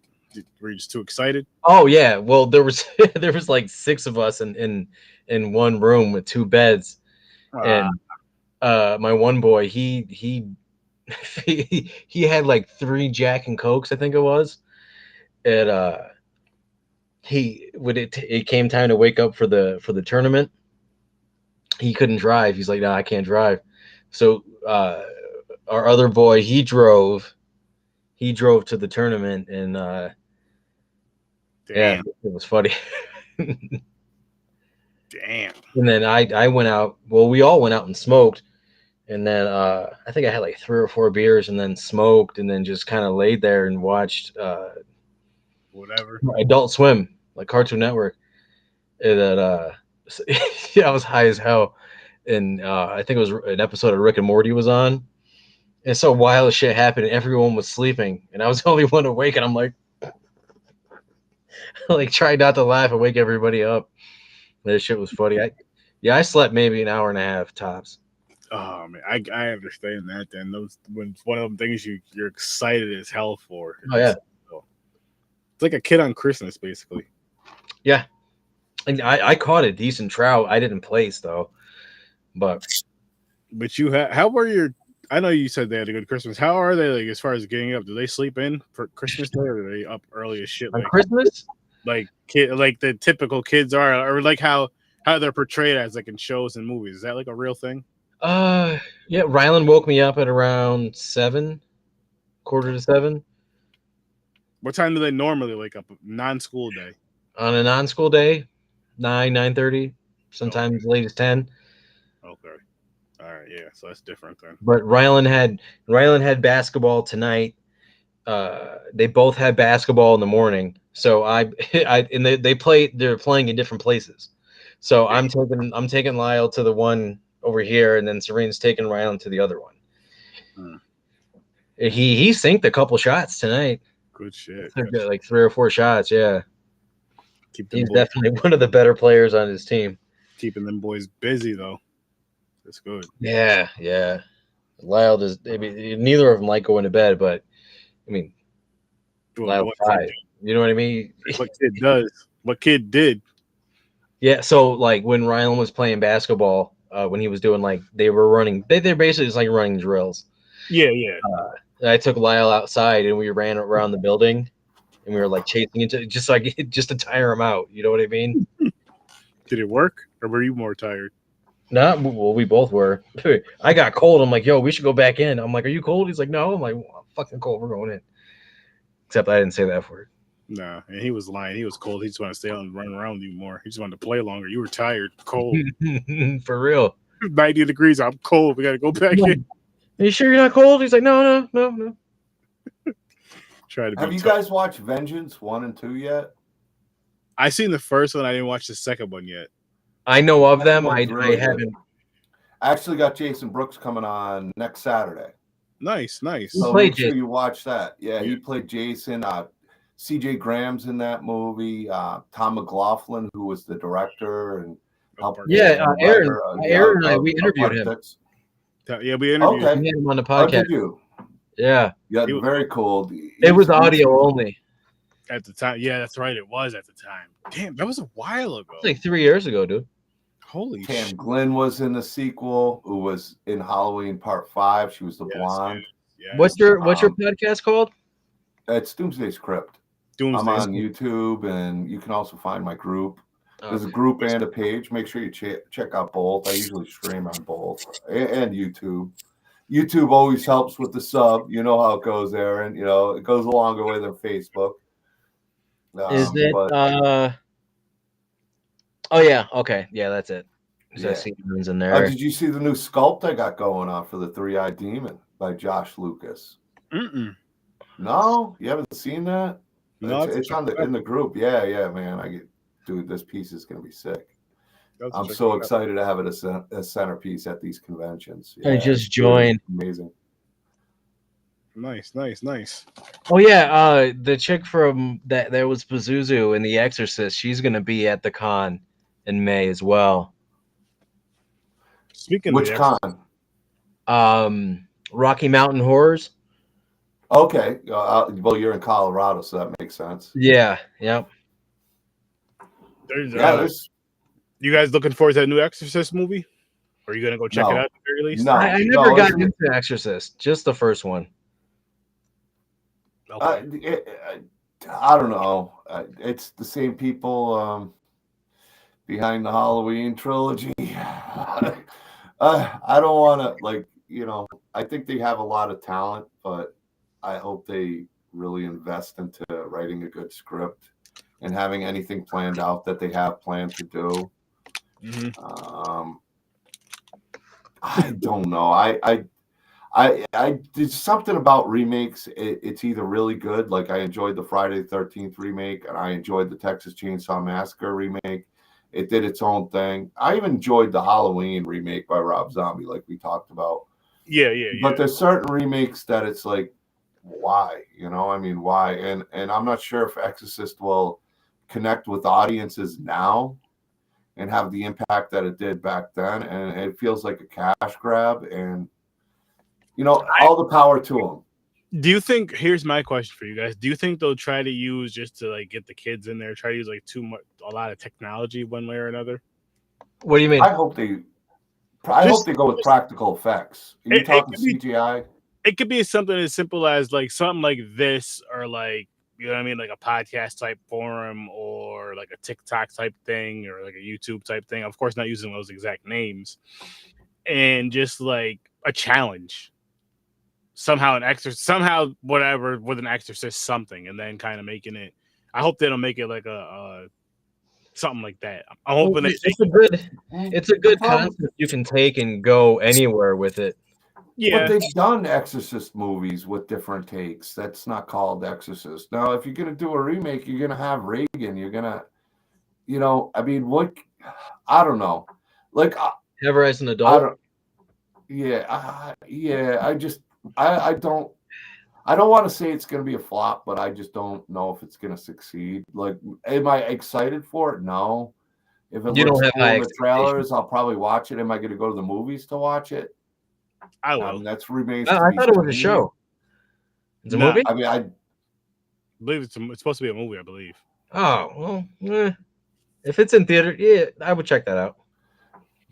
Possibly. I think I'd go off the trailers. Like, if the trailer captured me and go, all right, I want to check this out, I'd do it. But if the trailer looks like dog shit, I'm probably not going to go see it in the movie theater. I got a feeling it'll be a straight to streaming type movie, because I just don't see it getting box office sales that will have people going. No, if they finished off the same guys, Blumhouse finished off the Halloween as well as they started off with, I think they could have gotten a bigger audience. The way they divided the whole fandom with sure. I think will totally affect the way they do the amount of interest in the Exorcist remake. And just like I heard they're going to be doing the Halloween 3 remake, which I think could be really like, if there's one movie I think that could be remade really well in the Halloween series, it'd be part 3.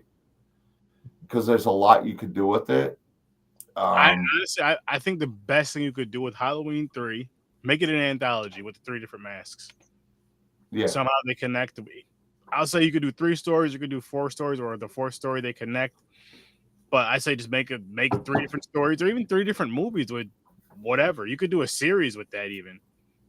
I think the idea was there, and they could have connected it, and that's what they kind of led to with the tower and stuff, that they were going to connect it to Halloween 3 somehow. Mm-hmm. And what went on with Season of the Witch, and they really dropped the ball on that. And I think there was a good story. Someone who the Third Channel, Michelle Lynn Blasky is doing a fan sequel to that movie, which, if you remember, at the end of Halloween 3, they turned to the Third Channel, and because they were trying to shut down all the things. And I think they're, I had her on one time when we were talking about the movie, and I said, and this was when Halloween Kills came out, and this was an idea I had. I'm here like, if they didn't show the trailer of Halloween in that movie, you could use that tower in some way, and you thought they were gonna to explain. If you're gonna explain Michael Myers, at least connect it and have the radio tower somehow, because those kind of radio waves, I think people can connect with, because there is ways and people understand the mind the way they do, and integrate that. And you could even have that the trailer of Halloween was in it, where it just, there's some sort of hypnotizing or control taking over that they could have used real well to tie in Halloween 3. If they decided to go that way, it doesn't mean they had to, but I would have been cool with that. I would have been cool with the radio tower being impactful in the Halloween trilogy that just came out, to, especially since they put the masks in and Halloween Kills and stuff. And I thought the updated mask looked great. I think there was so much opportunity in that trilogy. I think that's what bothers me so much about it. And then Halloween ends kind of just well, as far as like you were saying with the radio waves or whatever. Yeah. That could play off like the fear some people had of 5G internet and all those cell towers and stuff. That could play off of that, and I think that'd be pretty cool. For there's a lot Halloween. Yeah. Masks, actually, that would work perfect. I love modern versions of old, like modern ideas of old ideas. I like that's why I like the Child's Play remake. I don't mind it if it's done right. Like the Child's Play remake, I only seen it one time. I do need to go back and revisit it again because I actually enjoyed it a lot, but I need to go revisit it again. I did too. I liked I if it wasn't, the problem is if it wasn't called Child's Play and it was its own movie, it was a great movie. The problem is that they tried to go off of Child's Play, and the only thing they needed to do, and was make it their own, and it would have been good. I mean, I guess it's bringing Chucky back, and I get it. I do get it. I get it, marketing wise, investment wise, when you're laying down that much money. It was a cash grab. But that I enjoyed. It was a good script if you made it its own movie instead of dude. The one guy, he had his face ripped off by the rototiller, and then it was put on a watermelon. Like, that's pretty wicked. It made more sense than a possessed doll in today's, storytelling. Yeah, that's why you got to make it believable. You have to, I don't want to say I know, this or that, but what affected me back in the 70s, 80s isn't going to affect somebody today. Right. Now, if you write something that's going to, what scares people today? Technology. You want to use that. Right. Yeah, and that's why I like it. Like, I don't like to call it a remake. I'd rather call it like a modern version. Or a remake, maybe. I like it as its own film. Yeah. I like it as its own film, and I enjoyed what they did. Yeah, absolutely. Even with the opening, how the opening was, it was a commercial for the company that made the Buddy doll. I forget what that was called, but you know what I mean. Good Guys. No, I mean in the remake. Oh, I don't remember. I watched it once, but I liked it. Okay. It was Caslin, yeah. So like the intro was a Caslin commercial. Yeah, it had its, there was, I didn't watch the movie and was angry because I can take not at all away. I like the fact that they didn't try to, I don't think they needed to use the Child's Play name, but I guess they did in a sense to market. But I took it as its own film, just like the Rob Zombie Halloween film, and I tried to enjoy it for what it was because it didn't affect the other Child's Play movies. Not at all. Not at all. And for me, Child's Play kind of got ridiculous. I mean, the series got ridiculous, just like Halloween got ridiculous as the more it went on with sequels. Like, in my opinion, like The Bride of Chucky is like the downfall of the series, but I love that movie. I grew to like that movie. See, that came out. I'm an 80s kid. So when things started going from horror to comedy horror, like even Freddy Krueger started becoming a character of what he was, and Bride of Chucky and all this, Child's Play 1 and 2, and I even liked 3. And then when it kind of got there, I was at the high school years for me, where I don't want to say sleepovers with my friends kind of ended. I was more into other things, and the horror genre was really lost. Like, it's more embraced now. Like, people, the Bride of Chucky, this and that, all this stuff. We saw it as a horror fan. I saw it as the downfall of these movies. Well, the three of us. Yeah, the three of us, like Aaron and I, we snuck into the first movie I ever snuck in to see was The Bride of Chucky with Sturdy. We had tickets. I think it was for Rush Hour. I don't remember what it was for. We had tickets for some other movie, and then we went into The Bride of Chucky right at the scene when Chucky pushes the TV into the tub. Remember that? Yeah. You guys are luckier than me. I have the same experience, but it was Halloween 4. Right. I had to try to get into that movie 5 times because I buy a different ticket, and the one lady she saw me and she's like, I fucking hate this guy. I swear. Because we were with our friend. She'd watch me the whole time, and she'd kick me out of the theater every single time I went in there.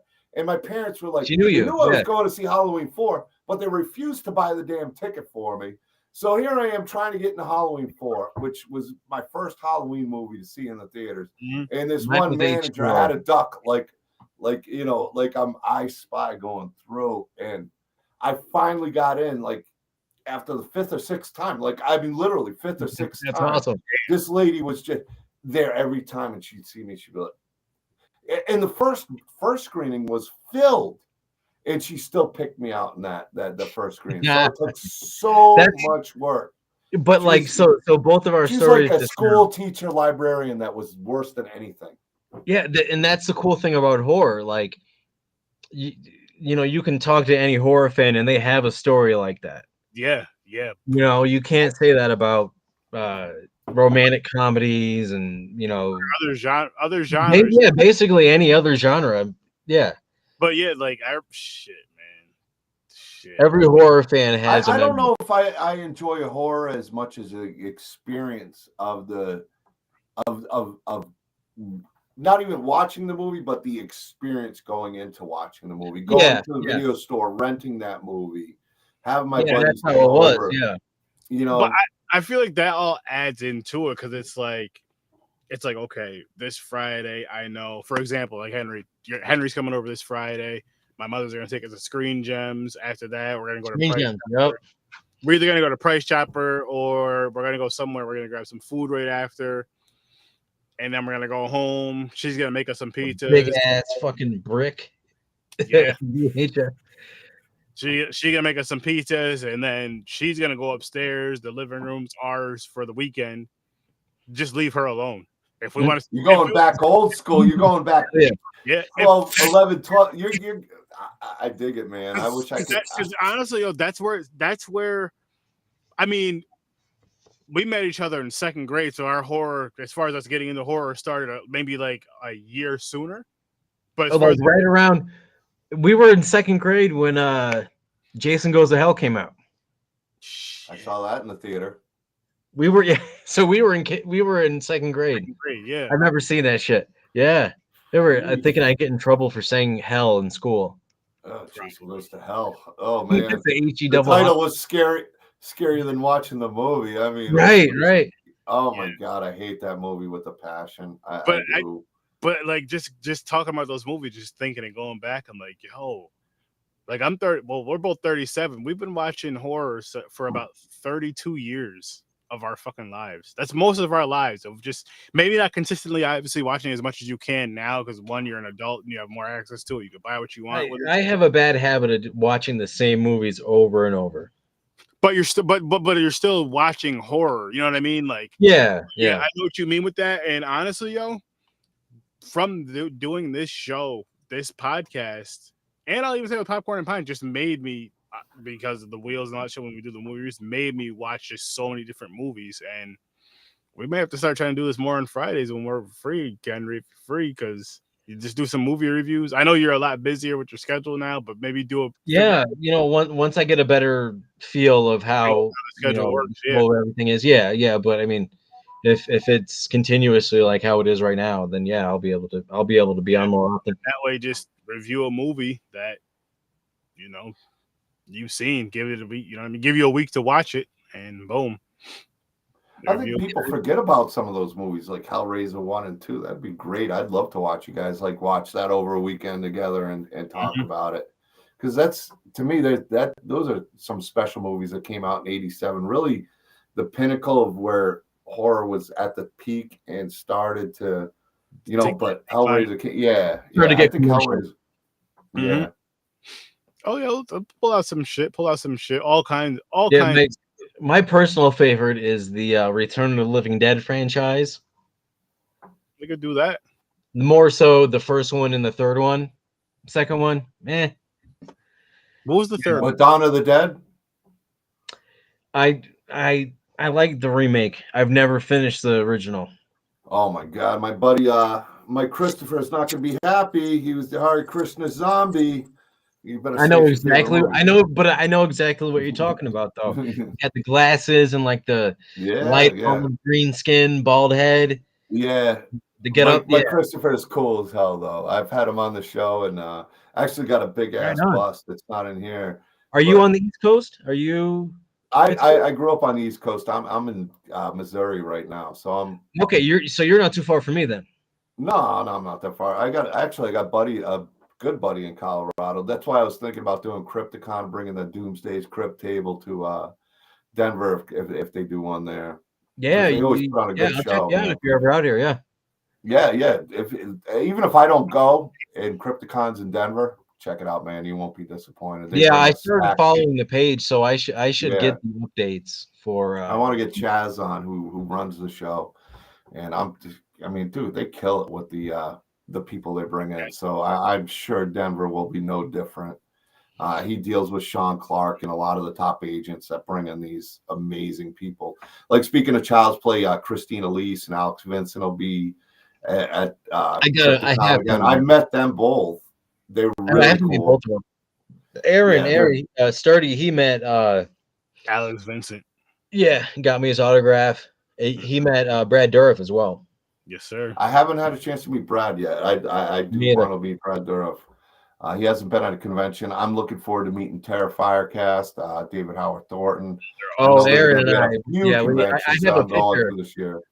I hosted the Terrifier panel at Scaricon 2019. Aaron? Yeah.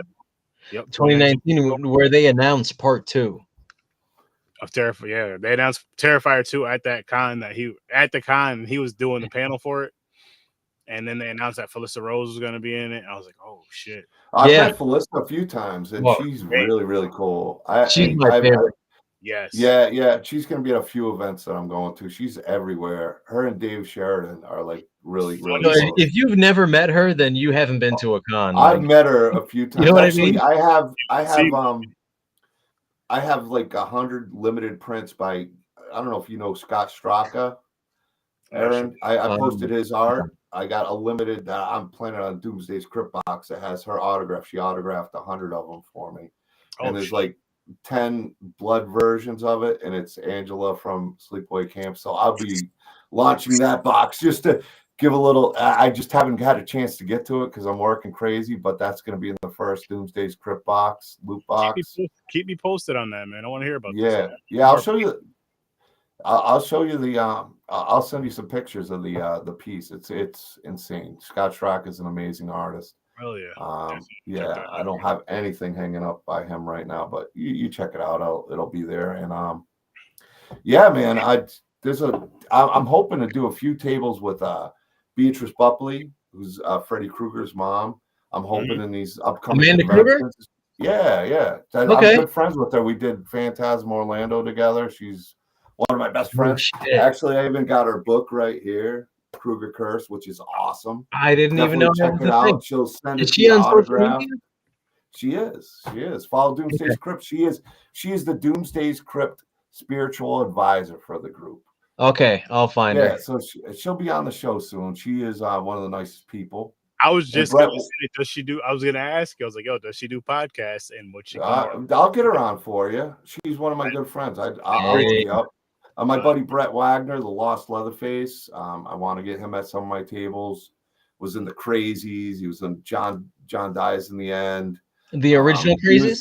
He was in a few scenes. He was the original Texas Chainsaw Massacre Leatherface until he had medical issues. But he did do the Kemper kill in the remake and Slam the Door. And then nice. Yeah, so yeah, and then unfortunately he had not unfortunately, because Andrew Bernarski did a great job as Leatherface, but he was the original cast in Leatherface, and he is in a few scenes, and he's a good friend of mine. And he was actually on my podcast tonight. So yeah, there's a few people I'd love to see and bring to some events with me that I think the fans would really enjoy, like Amanda Krueger, Freddy Krueger's mom, and Beatrice is one of the nicest people you will ever meet in your life. I have to get that 8x10. She's become family. I mean, like, my parents were at Phantasm. She met my daughter. She met my nieces. Awesome. She met my sister. There you go. She sat at the table with me, and yeah. Can you guys see that? Oh yeah, the Terrifier. Yep. Yeah. That was a David Leone. Yep. David. Not David Leone. David Howard Thornton. David Howard Thornton. That's awesome. Catherine Corcoran and I forget. Jenna. Yeah, that's awesome. Terrifier is like my big favorite. Actually, I got a Scott Strack. I own the original Terrifier too. I had like a 2-hour notice before. I forgot I had this here. That's Scott Straka. He did the. That's dope. Oh, you got to get that signed. That's the original. I got prints of it, but that's the original. That's the one and only he did. And Yeah, I'll definitely dude, get that getting signed them and to framed. sign. Oh yeah, that is That's the original. That's a one of a kind right there. That's Scott Straka. That's the one who did the Yeah. Felissa Rose for me. So trust me when I say the piece is incredible and it's limited. Yeah. I paid him to do the original. I got the original and I got limited blood prints of Felissa Rose and then clean ones, and all of them are awesome. I got a clip. I'll send it to you, Stardy, of Felissa Rose with it. I've met her a few times. Yeah, I got to see that. I even got her phone number. I haven't called her or nothing, but not like she asked me, but she's seen me at quite a few events and she respects what I'm doing as with Doomsday's Crypt, and she is one of the nicest people ever too. Oh, I love her. Yeah. Felissa Rose is like, she's at every con, but she's like the coolest person to meet, and so nice. She's always in such. I heard she was like the nicest person. Like, how nice she's the best example. You meet her, and it's celebrity to meet at a con. Yeah, she's one of the coolest. That's why every convention wants her to go. I mean, everything I look at, she's going. She's going. Yo, she's going. I swear to you, every single time we go to a con, or me and my wife go to a con, we end up talking to her, and I end up getting her autograph. Well, yeah, she was at that con too. I got right here we go. Oh yeah. Yeah. The bar, and then there's Jonathan Tierson right behind her. Yep.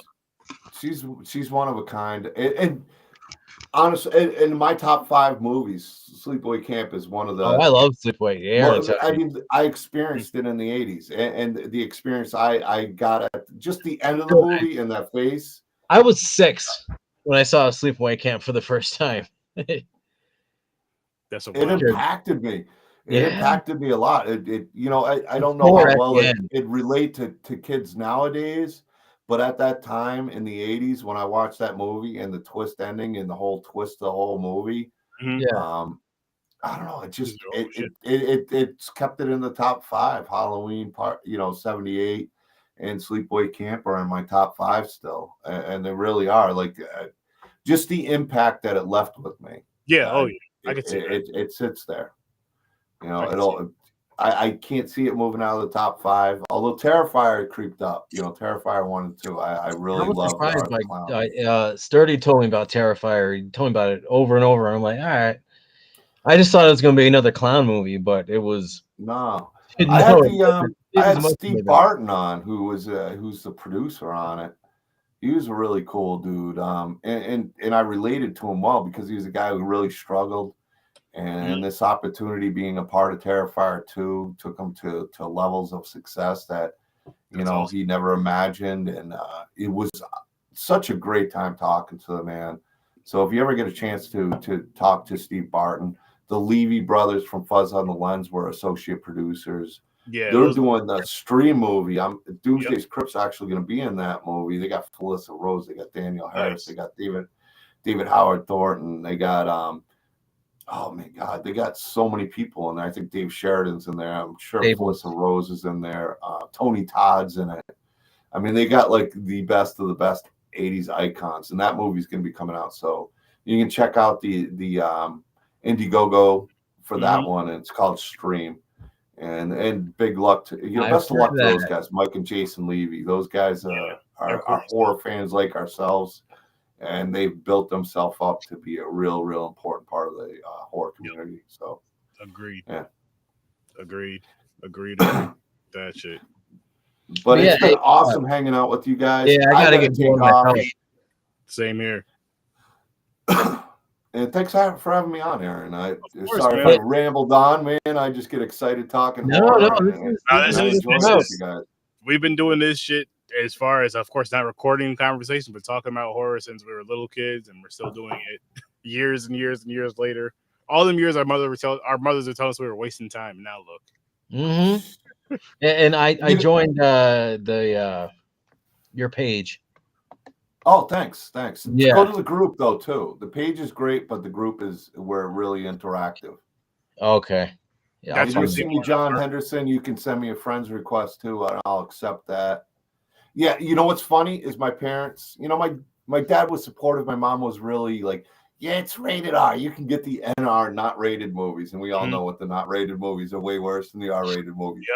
But they've gone to a few conventions, and it's funny, man. They are so into the horror experience and the convention experience. It's brought me and my family closer. So that's what I really love about Doomsday's Crypt. That's awesome. Yeah, That's awesome. It's been real special. But thank you, Aaron, and you know, it was great meeting you. Nice to meet you. I don't see your name up there, so I'm trying to remember your name. Henry. It's good meeting you, Henry, man. Definitely stay in contact, and I'll bring you guys on my show one night. Oh, definitely. You can ramble. Yeah, you for can sure. talk some horror, and we'll hang Friday's out. best. I did share you guys out. I did share you out on my Awesome. on my Facebook channel and stuff. So no, you always show love, man. We already know how it works. You always show love. Well, yeah. Well, I think, like I told you, I think you're one of the best out there. I think you should have a lot more people following you, and I think you're fantastic and have a fantastic show, and you deserve it, man. Yeah, it'll get there. Like I said, to me, you're one of my favorites, like my personal favorites, go-to shows to watch. So I appreciate it's an honor to be on. Thank you. It's an honor to have you guys soon. Have a great night. Take it easy. Have a Peace great out, one, guys. And everyone out there watching, if you're still up watching, have a great night. I'll see you in your nightmares. We're gonna get out of here too. Peace. Peace. Just